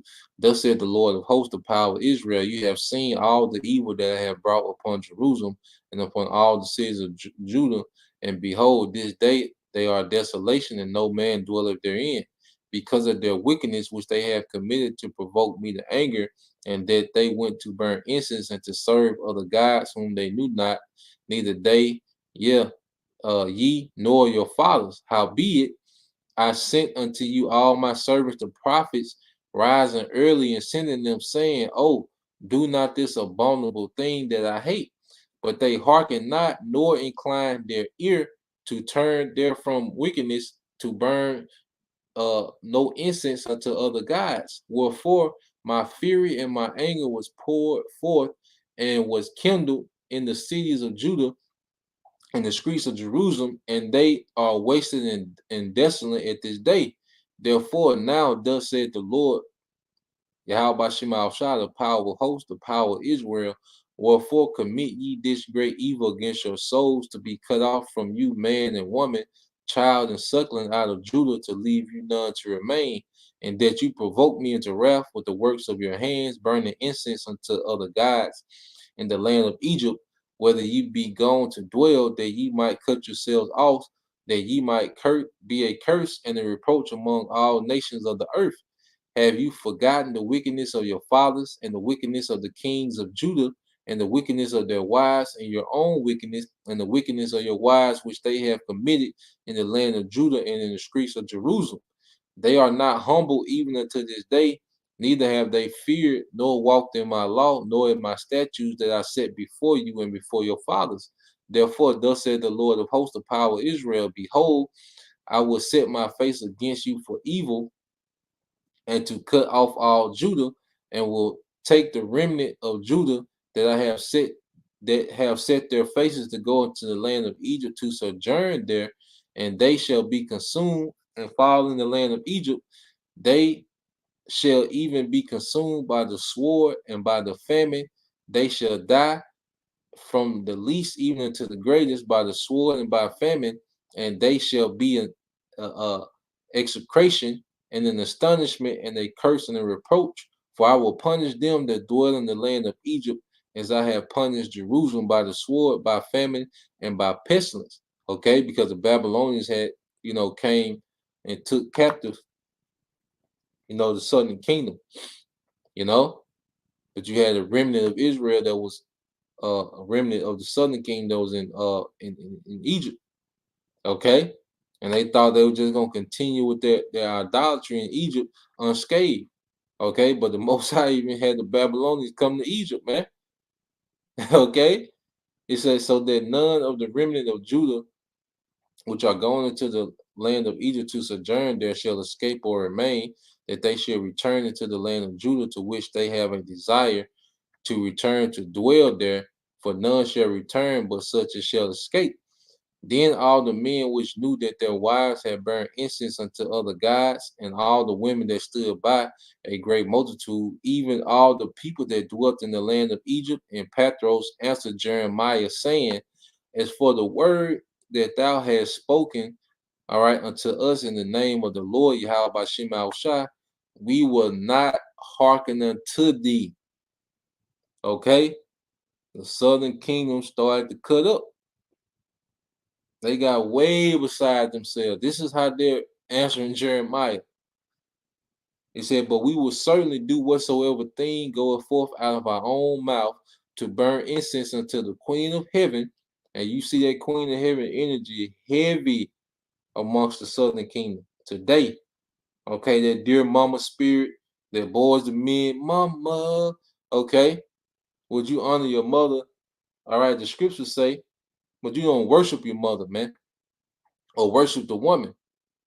Okay, and this is why even today, especially the nigga woman is able to make a career out of OnlyFans, because there's nothing but the Queen of Heaven worship, man. Okay, to make a career off being an Instagram model, there's nothing but the Queen of Heaven worship, man. Okay, it says, and to pour out drink offerings to her, as we have done, we and our fathers, our kings, and our princes in the cities of Judah and in the streets of Jerusalem. For then, all right, had we plenty of victuals and were well, and we saw no evil. And that's why the scriptures say, rise up, you women that are at ease, because there was benefits to serving, in certain systems, there was benefits of serving idols. Okay, the Egyptians, see the when you go into these other heathen empires, the more you serve their idols, the more you will be benefited by, their sovereignty. Okay, so it was good for the moment, but see, there's a judgment that comes to those sovereignties that go into idolatry, man. Okay. Yeah, you might benefit for the moment, but what about the overall judgment that's coming? And we see that today. All right. Now listen to this. It said, but since we left off to burn incense to the Queen of Heaven and to pour our drink offerings unto her, we have wanted all things and have been consumed by the sword and by famine. So they're giving credit to their prosperity, okay, to the Queen of Heaven. Okay. And this is the women answering. It says, and when we burn incense to the Queen of Heaven and poured out drink offerings unto her, did we make her cakes to worship her and pour out drink offerings unto her without our men? Okay. So Judah was finished, man. And the Most High was fed up with them too. All right. And he ran through them. Okay. Put them in captivity. They lost their little sovereignty that they had. All right. But now, you know, you had the Medo-Persian Empire, which eventually allowed Southern Kingdom to go rebuild their temple. Okay, and through that, what did you have? You still had a remnant, you know, of some type of sovereignty for the Southern Kingdom, because Yahweh Shah had to, come through that line. Yahweh Shah hasn't came yet, and that's why I say after Yahweh Shah, the Most High did away with the Southern Kingdom as well, and we all scattered. Okay, but that's why when you go into it now, Yahweh Shah ministry makes more sense. Okay, because even during the time of the Maccabees, or at the time of the book of Maccabees, you had wicked, Jakes, okay, of the Southern Kingdom. All right. So during the time of the Maccabees, what happened is you had a lot of our people that was what? Hellenized. Okay. If you go into, I get this real quick.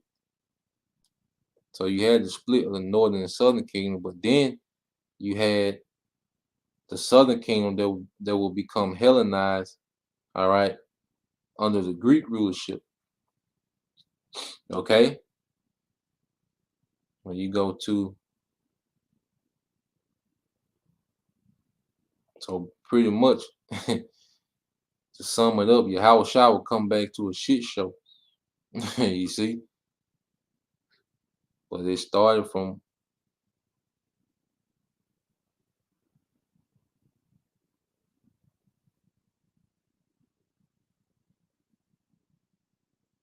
so you go to 2nd Maccabees chapter 4. All right.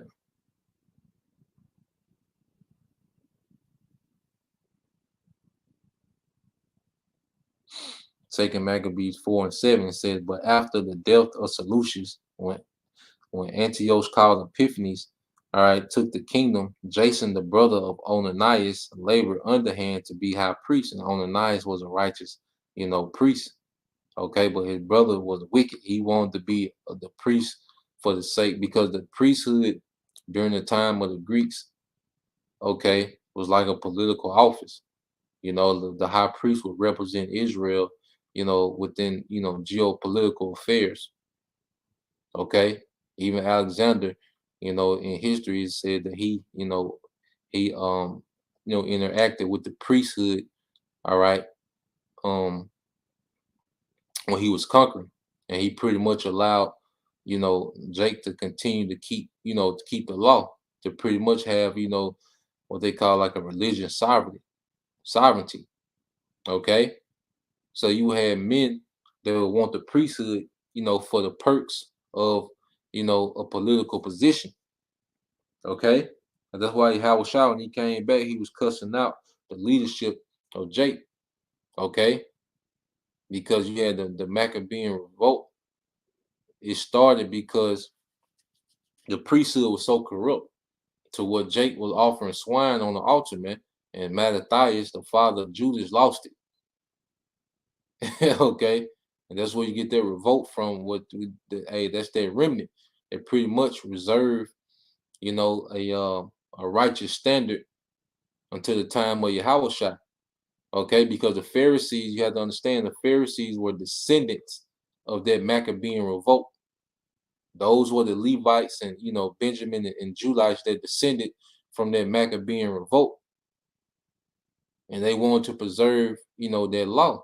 But you still had wicked men amongst the Pharisees that, by the time Yahweh Shah came, the Romans was in power. They still wanted to use their office as a political office, okay, for their own individual perks. You go into Caiaphas, the high priest, it was said that he lived in palaces, man. Okay.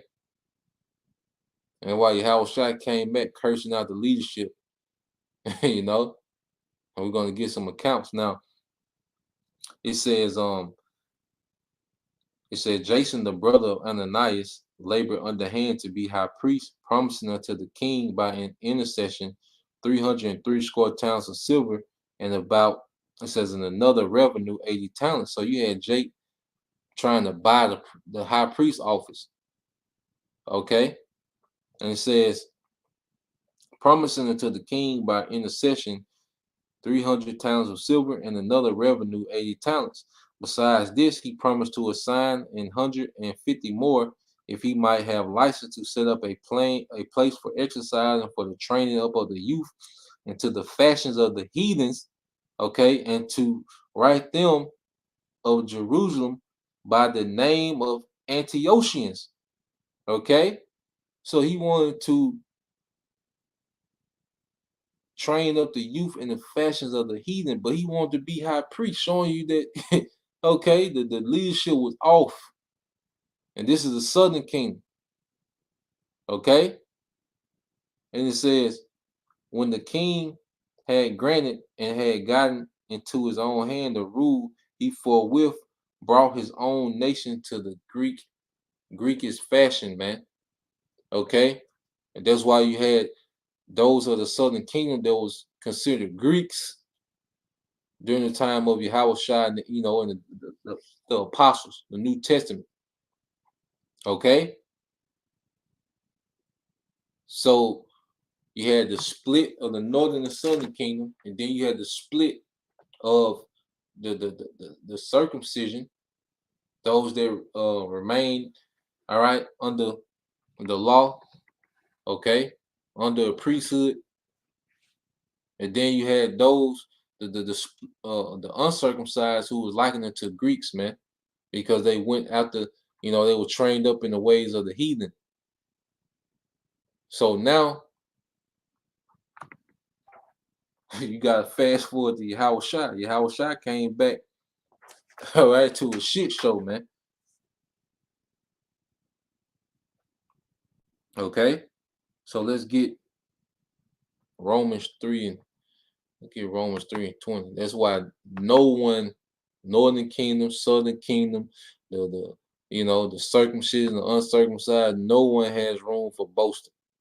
Okay, we was all through. Ain't no debate of who went off worse or who did this the worst. We all through. Okay, even when you go to,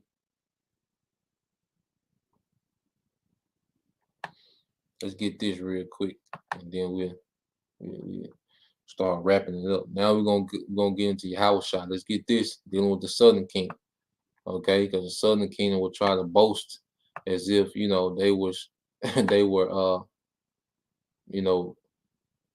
better off than the northern kingdom and those Greeks. All right, those Israelites. All right, they were pretty much likened to Greeks.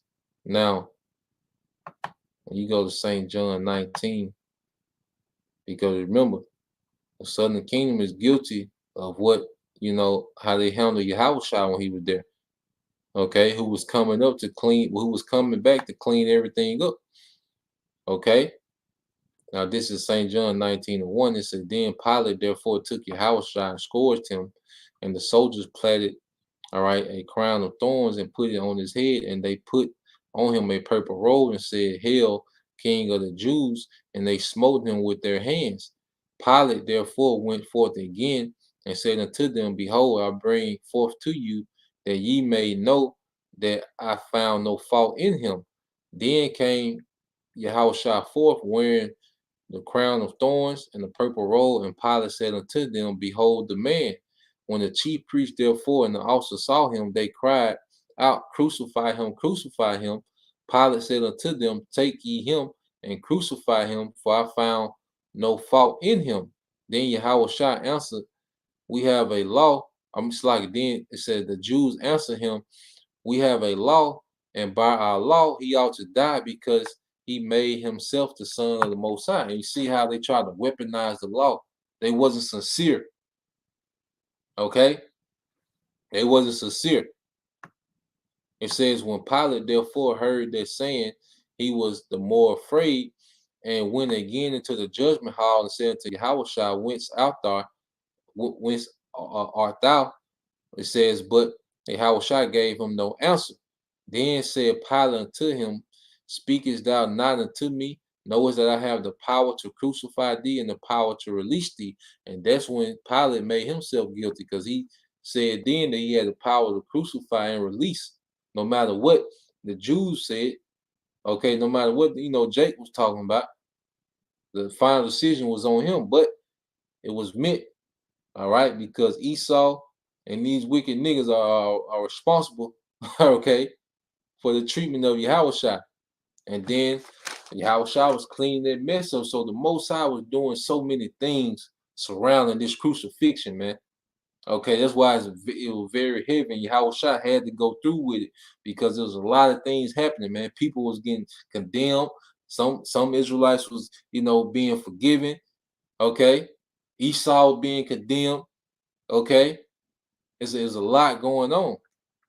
But this is what Yahushua, says, that Yahushua answered, Thou couldst have no power at all against me, except it was given from above. Hey, so hey, Yahushua, he said that, Yahushua was like, hold on, nigga. Okay. Get this shit straight before we go any further. Okay. Hey, let's straighten this out before we even go on with this. And he answered and said, Thou couldst have no power at all against me, except it was given thee from above. So he let them know the authority that you got to do this to me comes from above. Okay? You ain't got no power within yourself, man. Don't don't get beside yourself. Okay? It said, Therefore he that delivered me, speaking of the southern kingdom, unto thee have the greatest sin. Okay? If a brother can post Jeremiah 17:1. Okay, let's post Jeremiah 17:1.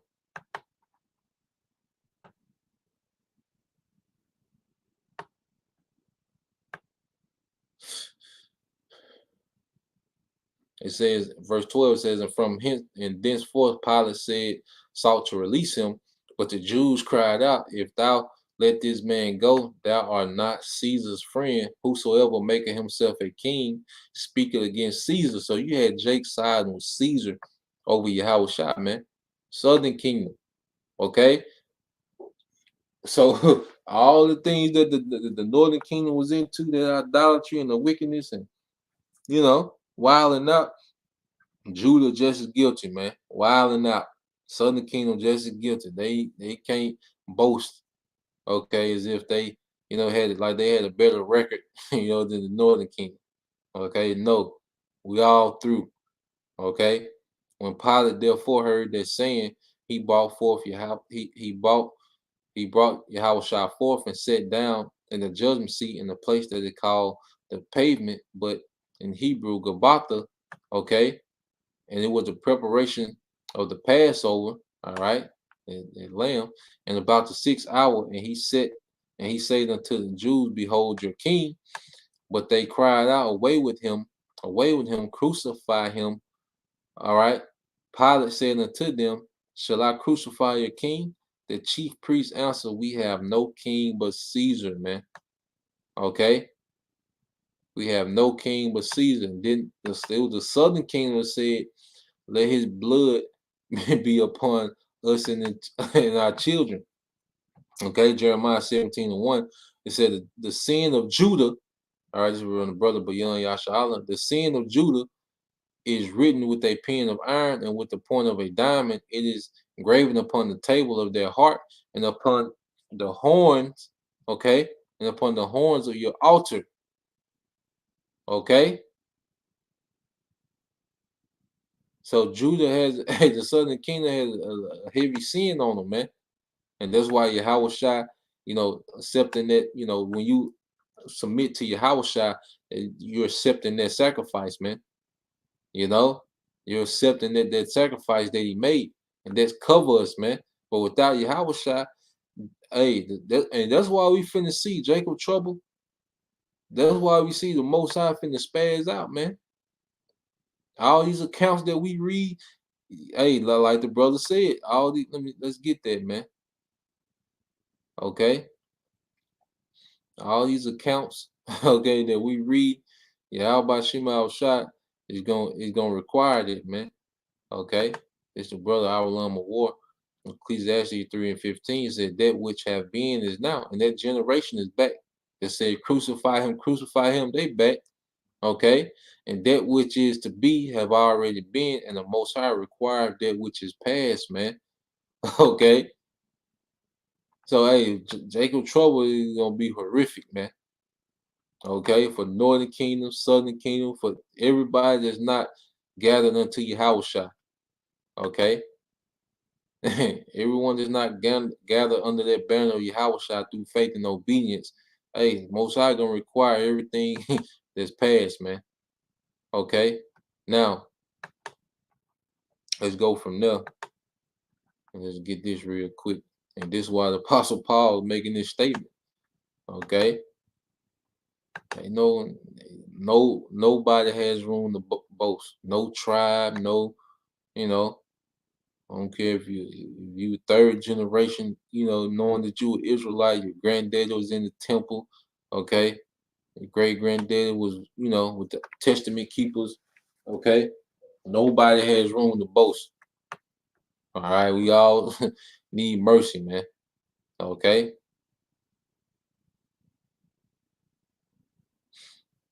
All right, this is Romans 3:23. It says, "For all have sinned and come short of the glory of the Most High." All of Israel, being justified freely by His grace through the redemption that is in Yahushua HaMashiach, because Yahushua created a grace period. When we could rehearse the righteous acts, man. Without the weight and burden, of all the consequence that came with that law. Okay, so let's get to Yahushua. All right, and we're gonna see how Yahushua, came and tied everything back together. Now, let's get some parables. Yahushua was addressing this, through parables. When you get, okay, let's get on John chapter 8.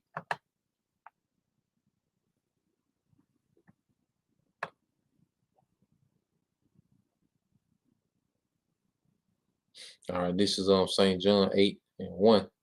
It says Yahushua, all right, went out.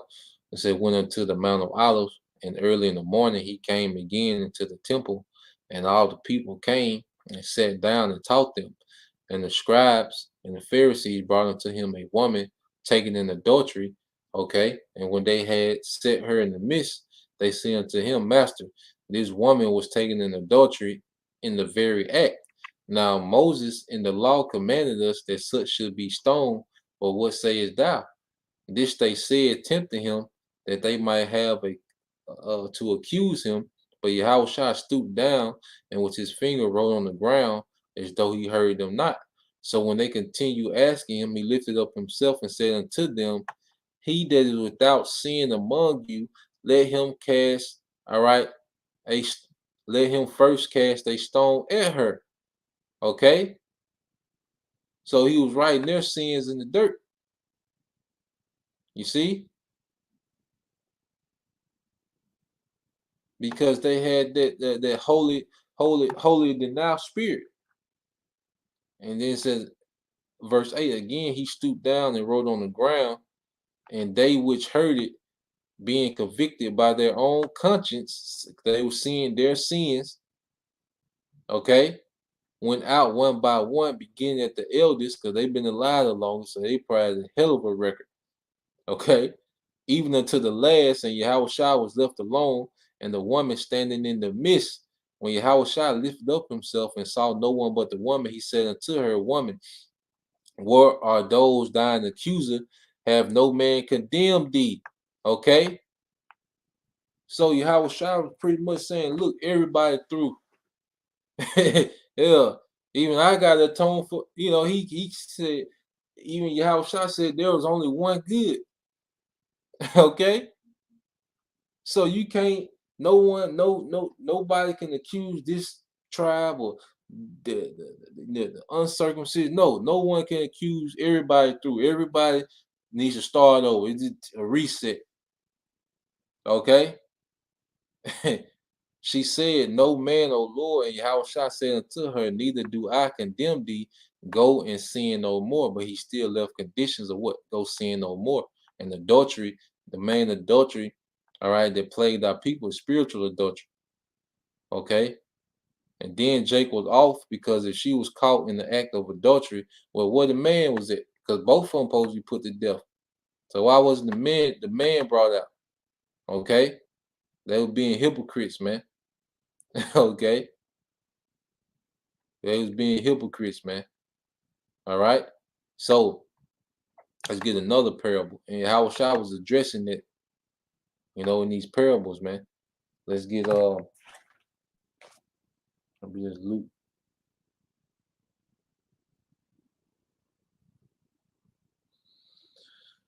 Get Luke 15.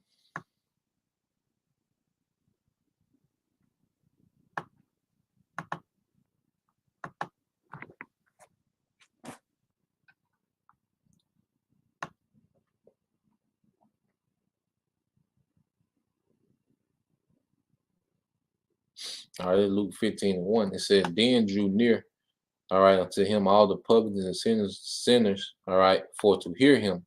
And the Pharisees and scribes murmured, saying, this man receiveth sinners and eateth with them.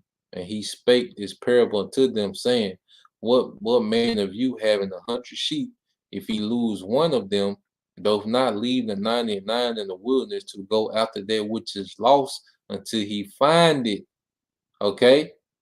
And when he have found it, he laid it up on his shoulders, rejoicing. He said he laid it up on his shoulders, rejoicing. What they remind you of, brother? Can the brother post Isaiah 9:6-7? Man, this is beautiful. Hey, Yahweh Shai was all about putting everything back together, man. Okay?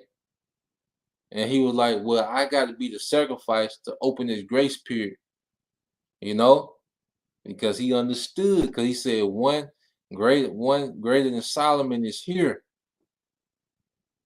Okay? He knew. Okay? He knew that the loss, they stem from, they stem from something. So like I say, Yahweh Shai came with the chip on his shoulder. That's why he was about business, man. He had time to play, and no, he was about the Father's business, man. Okay? So he laid it on his shoulder, man. Man, this your brother Avalon War. This is Isaiah 9:6. For unto us a child is born, Yahweh Shai, and unto us a son is given. The government shall be upon his shoulder. Okay, the burden of the government. All right, and his name shall be called the Wonderful Counselor. Okay, Wonderful Counselor, the Mighty Power, the Everlasting, the Prince of Peace. All right. Of the increase of his government and peace, there shall be no end upon the throne of David, okay, and upon his kingdom. Going back to the throne of David, that promise, that light, to order and to establish it with judgment and justice henceforth forever. The zeal of the Lord of hosts will perform this, man. Okay. Yahweh Shai is making everything right, man. Okay.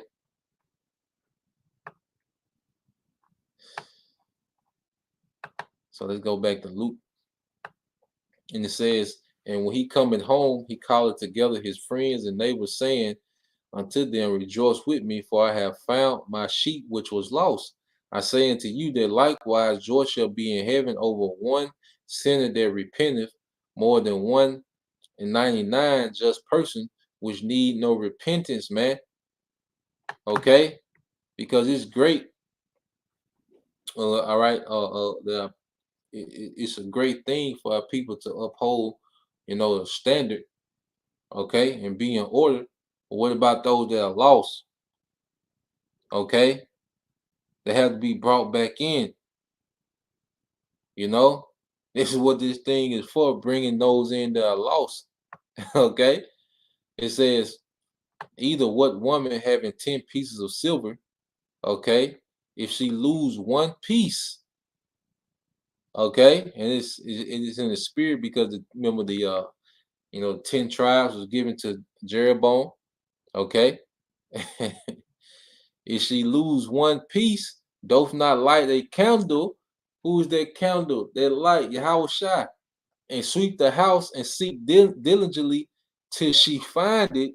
And when she have found it, she called her friends and her neighbors together, saying, "Rejoice with me, for I have found the piece which I had lost." Okay. Likewise, I say unto you, there is joy in the presence of the angels of the Most High over one sinner that repenteth. All right, and this is the main point going to this parable. Okay, but you see the theme. All right, it says, and he said, a certain man had two sons, and the younger of them said to his father, "Give me the portion of goods that falleth to me," and he divided unto them his living. So the younger son took their inheritance. Okay, it says, and not many days after, the younger son gathered all together and took his journey into a far country, and there wasted his substance with riotous living. Okay, and when you go into the lifestyle of these heathens, is what, man? A very riotous way of living. When you look at society today, this is nothing but heathen culture dominating the earth, man. Okay, a partying BS culture, the excessive drinking, the excessive drug use, the excessive, vain sex. Okay, it's a very righteous way of living. Drunken fights and shootouts and brawls. Okay, it says, and when he had spent, and when he had spent all, there arose a mighty famine in the land, and he began to be in want. And he went and joined himself to a citizen of that country, and he sent him into the fields to feed swine. And he would fain, all right, have filled his belly with the husk, all right, that the swine did eat, and no man gave unto him. And when he came to himself, okay, and he said, how many hired servants of my father's house have bread enough to spare, and I perish with hunger? So he began to look at his circumstances like, shit, I'm out here, I don't have no structure. I don't have no one telling me what to do. I'm out here doing what I want to do. But then he realizes that the care, all right, in his father's house, even the servants of his father, have bread to spare. Okay, which is abundance. Okay, matter of fact, what did let's get St. John 10 and 10. Let's get St. John 10 and 10. Okay. Let's get St. John 10 and 10. Okay. So he's realizing that he was better off under his father. Okay. He came to a conclusion. That's what we've come to the conclusion to. Now, this is St. John 10 and 10. This is brother Yashima tribe of Judah. It said, the thief cometh not but for to steal and to kill and to destroy. I am come that they might have life and that they might have it more abundantly. Okay. And this young son realized that in his father's house he had abundance. Okay. And it says, I will arise and go to my father. And that's what Yahweh Shai, was coming to bring back, man. Abundance amongst our people, man. And it says, I will arise and go to my father and will say unto him, Father, I have sinned against, all right, heaven and before thee. Okay. Hey, because remember, under Solomon, when Solomon was in his right mind, okay, it says silver was as stones. Okay, and the cedar tree, which is a very precious, high quality tree, was like the sycamore, which means what? It was common, which means what? They had abundance. So Yahweh Shai is going back to the era when Solomon had it right. Okay. So this time it's going to be a major upgrade because we're going to be immortal. and the law is going to be within us, man. Okay? It said, I will rise and go to my father, and I will say unto him, Father, I have sinned against heaven and before thee. Repentance, he repented. And it says, and am no more worthy to be called thy son. Make me as one of thy hired servants. So he's coming with the humility, man. True, sincere. And that's what Yahweh Shema Shah wants, man. That's what, matter of fact, a brother can post it in our let's get Psalms 50. Let's get Psalms 51. So like, let's get Psalms 51.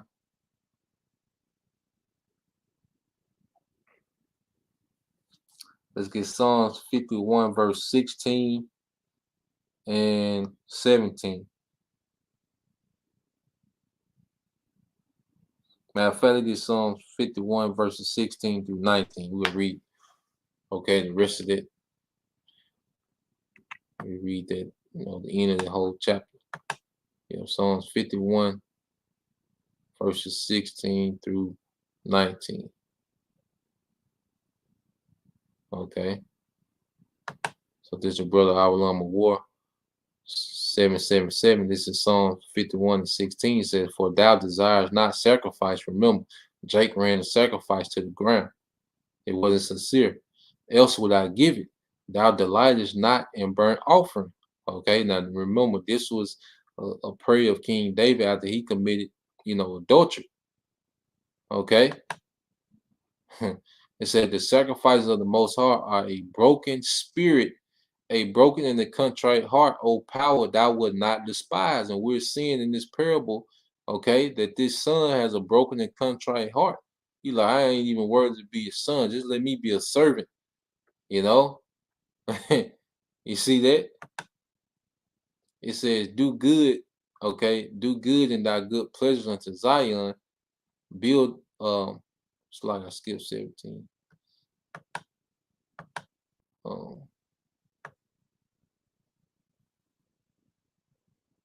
Okay, verse 18, it says, do good in thy good pleasure unto Zion, build thou the walls, okay, of Jerusalem, okay, then shalt thou be pleased with the sacrifices of righteousness, with burnt offerings and whole burnt offering, then shall they offer bullocks upon thy altar.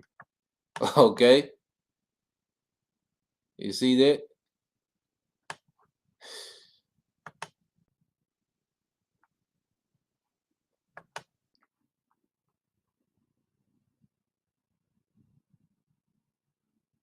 And that's why Yahushua known as what? The Prince of Peace. Okay? And it says, I read Luke 15 and 19. It says, and am no more worthy to be called thy son. Make me as one of thy hired servants. And he arose and came to his father. But when he was yet great way off, his father saw him and had compassion and ran and fell on his neck and kissed him. And the son said unto him, Father, I have sinned against heaven and in thy sight, and am no more worthy to be called thy son.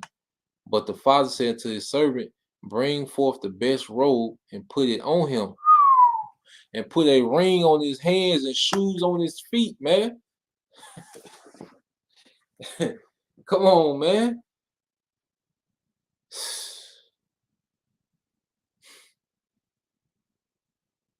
We know what they're talking about, man. Put on the best robe, okay?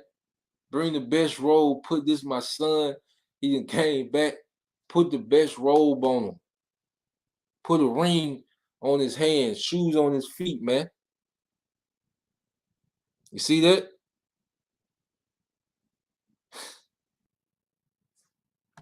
Man.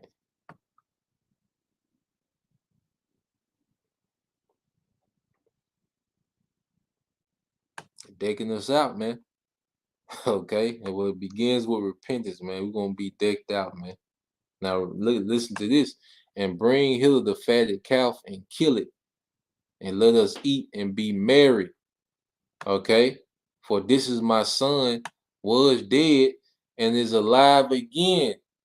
He was lost and is found, and they began to make merry. Okay? Their dead bodies shall lie in the streets. It's just called spiritual Sodom in Egypt. Well, what? Their breath of life. Okay. Man, it said neither his elder son, I say now his elder son was in the field, okay, and as he came and drew nigh to the house, he heard music and dancing, and he called one of the servants and asked what these things meant. And he said unto him, thy brother is come, and thy father have killed the fatted calf, because he had received him safe and sound, and he was angry and would not go in. He was bitter. Okay. Therefore came his father out and entreated him. And he answered and said to his father, lo, these many years do I serve thee, neither transgress I at any time thy commandment, and yet thou never gave me a kid that I might make merry with my friends. But as soon as thy son was come, which have devoured thy living with harlots, okay, thou hast killed for him the fatted calf. And you can like this into the southern kingdom being envious of the northern kingdom, and also of the Hellenized, our people that was Hellenized, man. Okay, they like, because it's like, well, we stayed, we kept the priesthood going. Okay, we kept the sacrifices going. We stayed here while they was all over the earth wilding. Okay, living with harlots, what idolatry, man. Okay, and he said unto him, son, thou art ever with me, and all that I have is thine. So he like, look, you got a great inheritance coming, man. Okay, you got a great inheritance. You good. Okay, but we celebrate those that were lost, man, coming back. It said it was meet that we should make merry and be glad, for this thy brother was dead and is alive again, and was lost and is found. Okay, that's why Yahweh Shah was locked in, man. He was getting everybody back together, man. Until Shiloh shall be the gathering of the people be, man. Okay, so when you go to here to Ephesians, let's get this in Ephesians 2.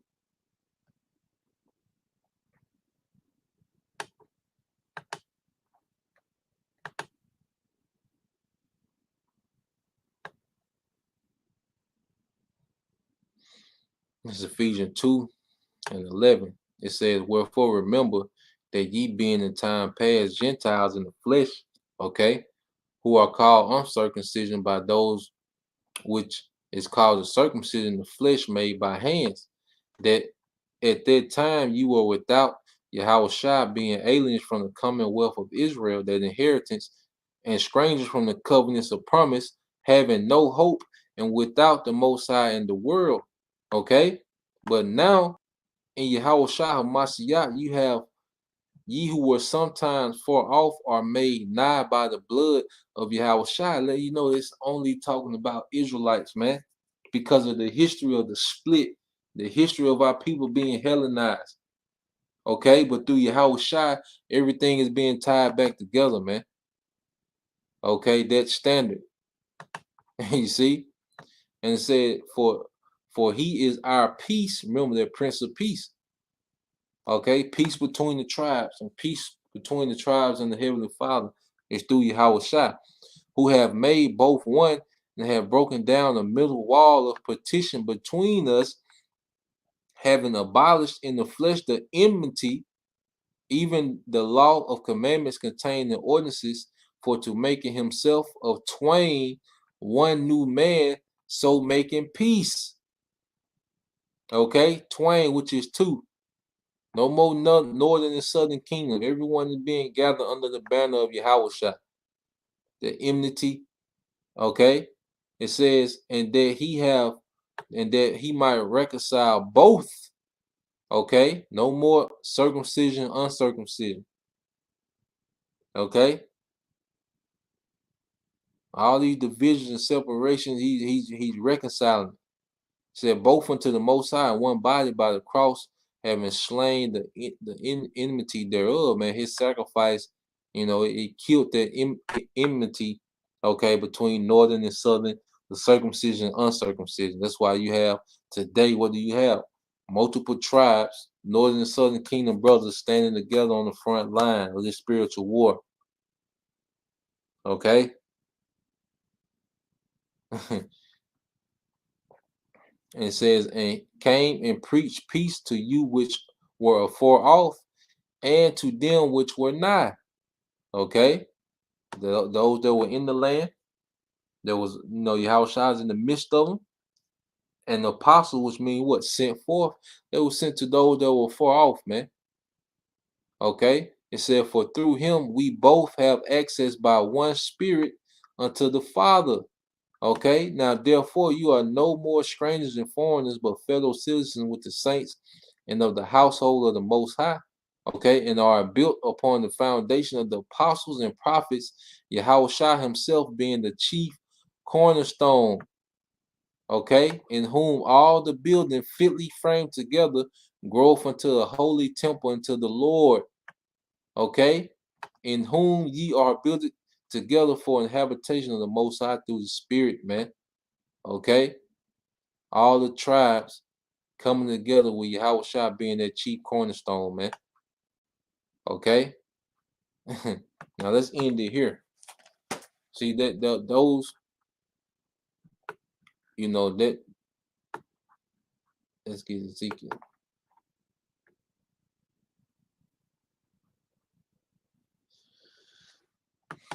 All right, you get Ezekiel 37.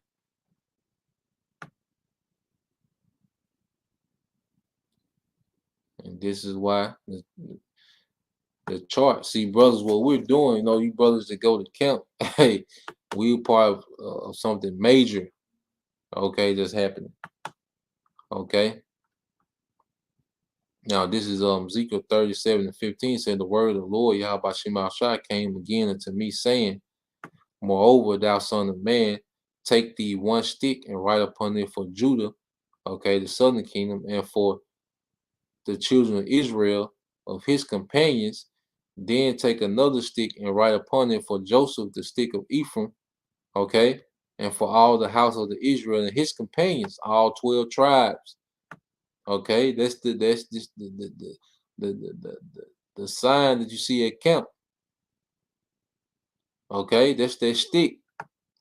And join them one to another, all 12 tribes on their one stick, their one plank, and they shall become one in thine hand. And when the children of our people shall speak, all right, shall speak unto thee, saying, wilt thou not show us what thou meanest by these? Okay, because that stick does, people come by the camp. We seen it. You at camp or you seen on camera, people stop by to inquire. They see their tribe on there, man. Okay, and they inquire of it. Okay, and says, say unto them, thus said the Lord power, behold, I will take the stick of Joseph, which is in the hand of Ephraim, and the tribes of Israel, his fellows, and will put them with him, even with the stick of Judah, and make them one. All right, one stick, and they shall be one in my hand. All right, and the sticks whereon thou writest, okay, shall be in thy hand before their eyes, and say unto them, thus said the Lord power, behold, I will take the children of Israel from among the heathen, whether they be gone, and will gather them on every side and bring them to their own land, and I will make them one nation in the land upon the mountains of Israel, and one king shall be king to them all, and they shall no more, all right, and they shall be no more two nations, neither shall they be divided into two kingdoms anymore at all. Okay, this is the time he's doing this now. All right, nevertheless shall they defile themselves. I said, neither shall they defile themselves anymore with idols, nor with detestable things, nor with any of their transgression, but I will save them out of all their dwelling places wherein they have sinned, and will cleanse them, so that they be my people, and I will be their power. And David my servant shall be king over them, and they all shall have one shepherd. They shall walk in my judgments and observe my statutes and do them, and they shall dwell in the land that I have given unto Jacob, my servant, wherein your fathers had dwelt, and they shall dwell therein, even they and their children and their children's children forever, and my servant David shall be their prince forever. Okay, and above David is going to be who? Yahweh Shai. That's why David said, my Lord said unto my Lord. All right, David acknowledged that he had a Lord. Okay. And it says, moreover, I will make a covenant of peace with them. Okay, the Prince of Peace, Yahweh Shai. And it's all right with Solomon. Okay, which mean what? Peace.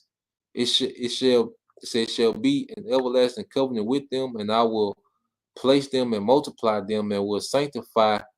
All right, and what it says, and will set my sanctuary in the midst of them forevermore. My tabernacle also shall be with them. Yeah, I will be their power, and they shall be my people.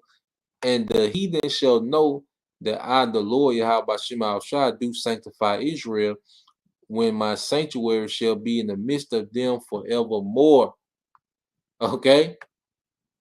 The end game, man. He gonna be our power, and we're gonna be his people, man. All 12 tribes. Okay? So that's the point. Like I said, I knew, they were gonna run kind of long, but I had to bring it all, together, and then some. Okay. Matter of fact, brother, if you can post, verses 11 and 12 as well, But yeah, I knew it was gonna be a marathon, but the only way to kind of make it make sense is just to go through everything in one sitting. I ain't want to split it up in 2 parts. Okay. But yeah, we ended there with that. Isaiah 11, verses 11 and Isaiah 11, verse 11 and 12, going to 2:13,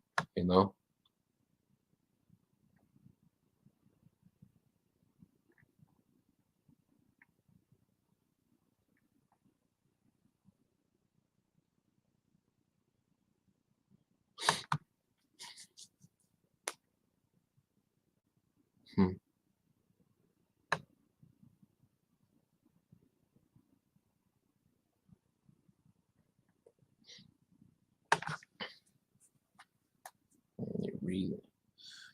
I get it real quick. This Isaiah chapter 11, verse 11. I started at 10. It says, and in that day there should be a root of Jesse, which shall stand for an ensign of the people, and to it shall the Gentiles seek, and his rest shall be glorious. Okay. And it shall come to pass in that day that the Lord shall set his hand again the second time to recover the remnant of his people, which shall be left, okay, from Assyria and from Egypt and from Pathros and from Cush and from Elam and from Shinar and Hamath and from all the islands of the sea.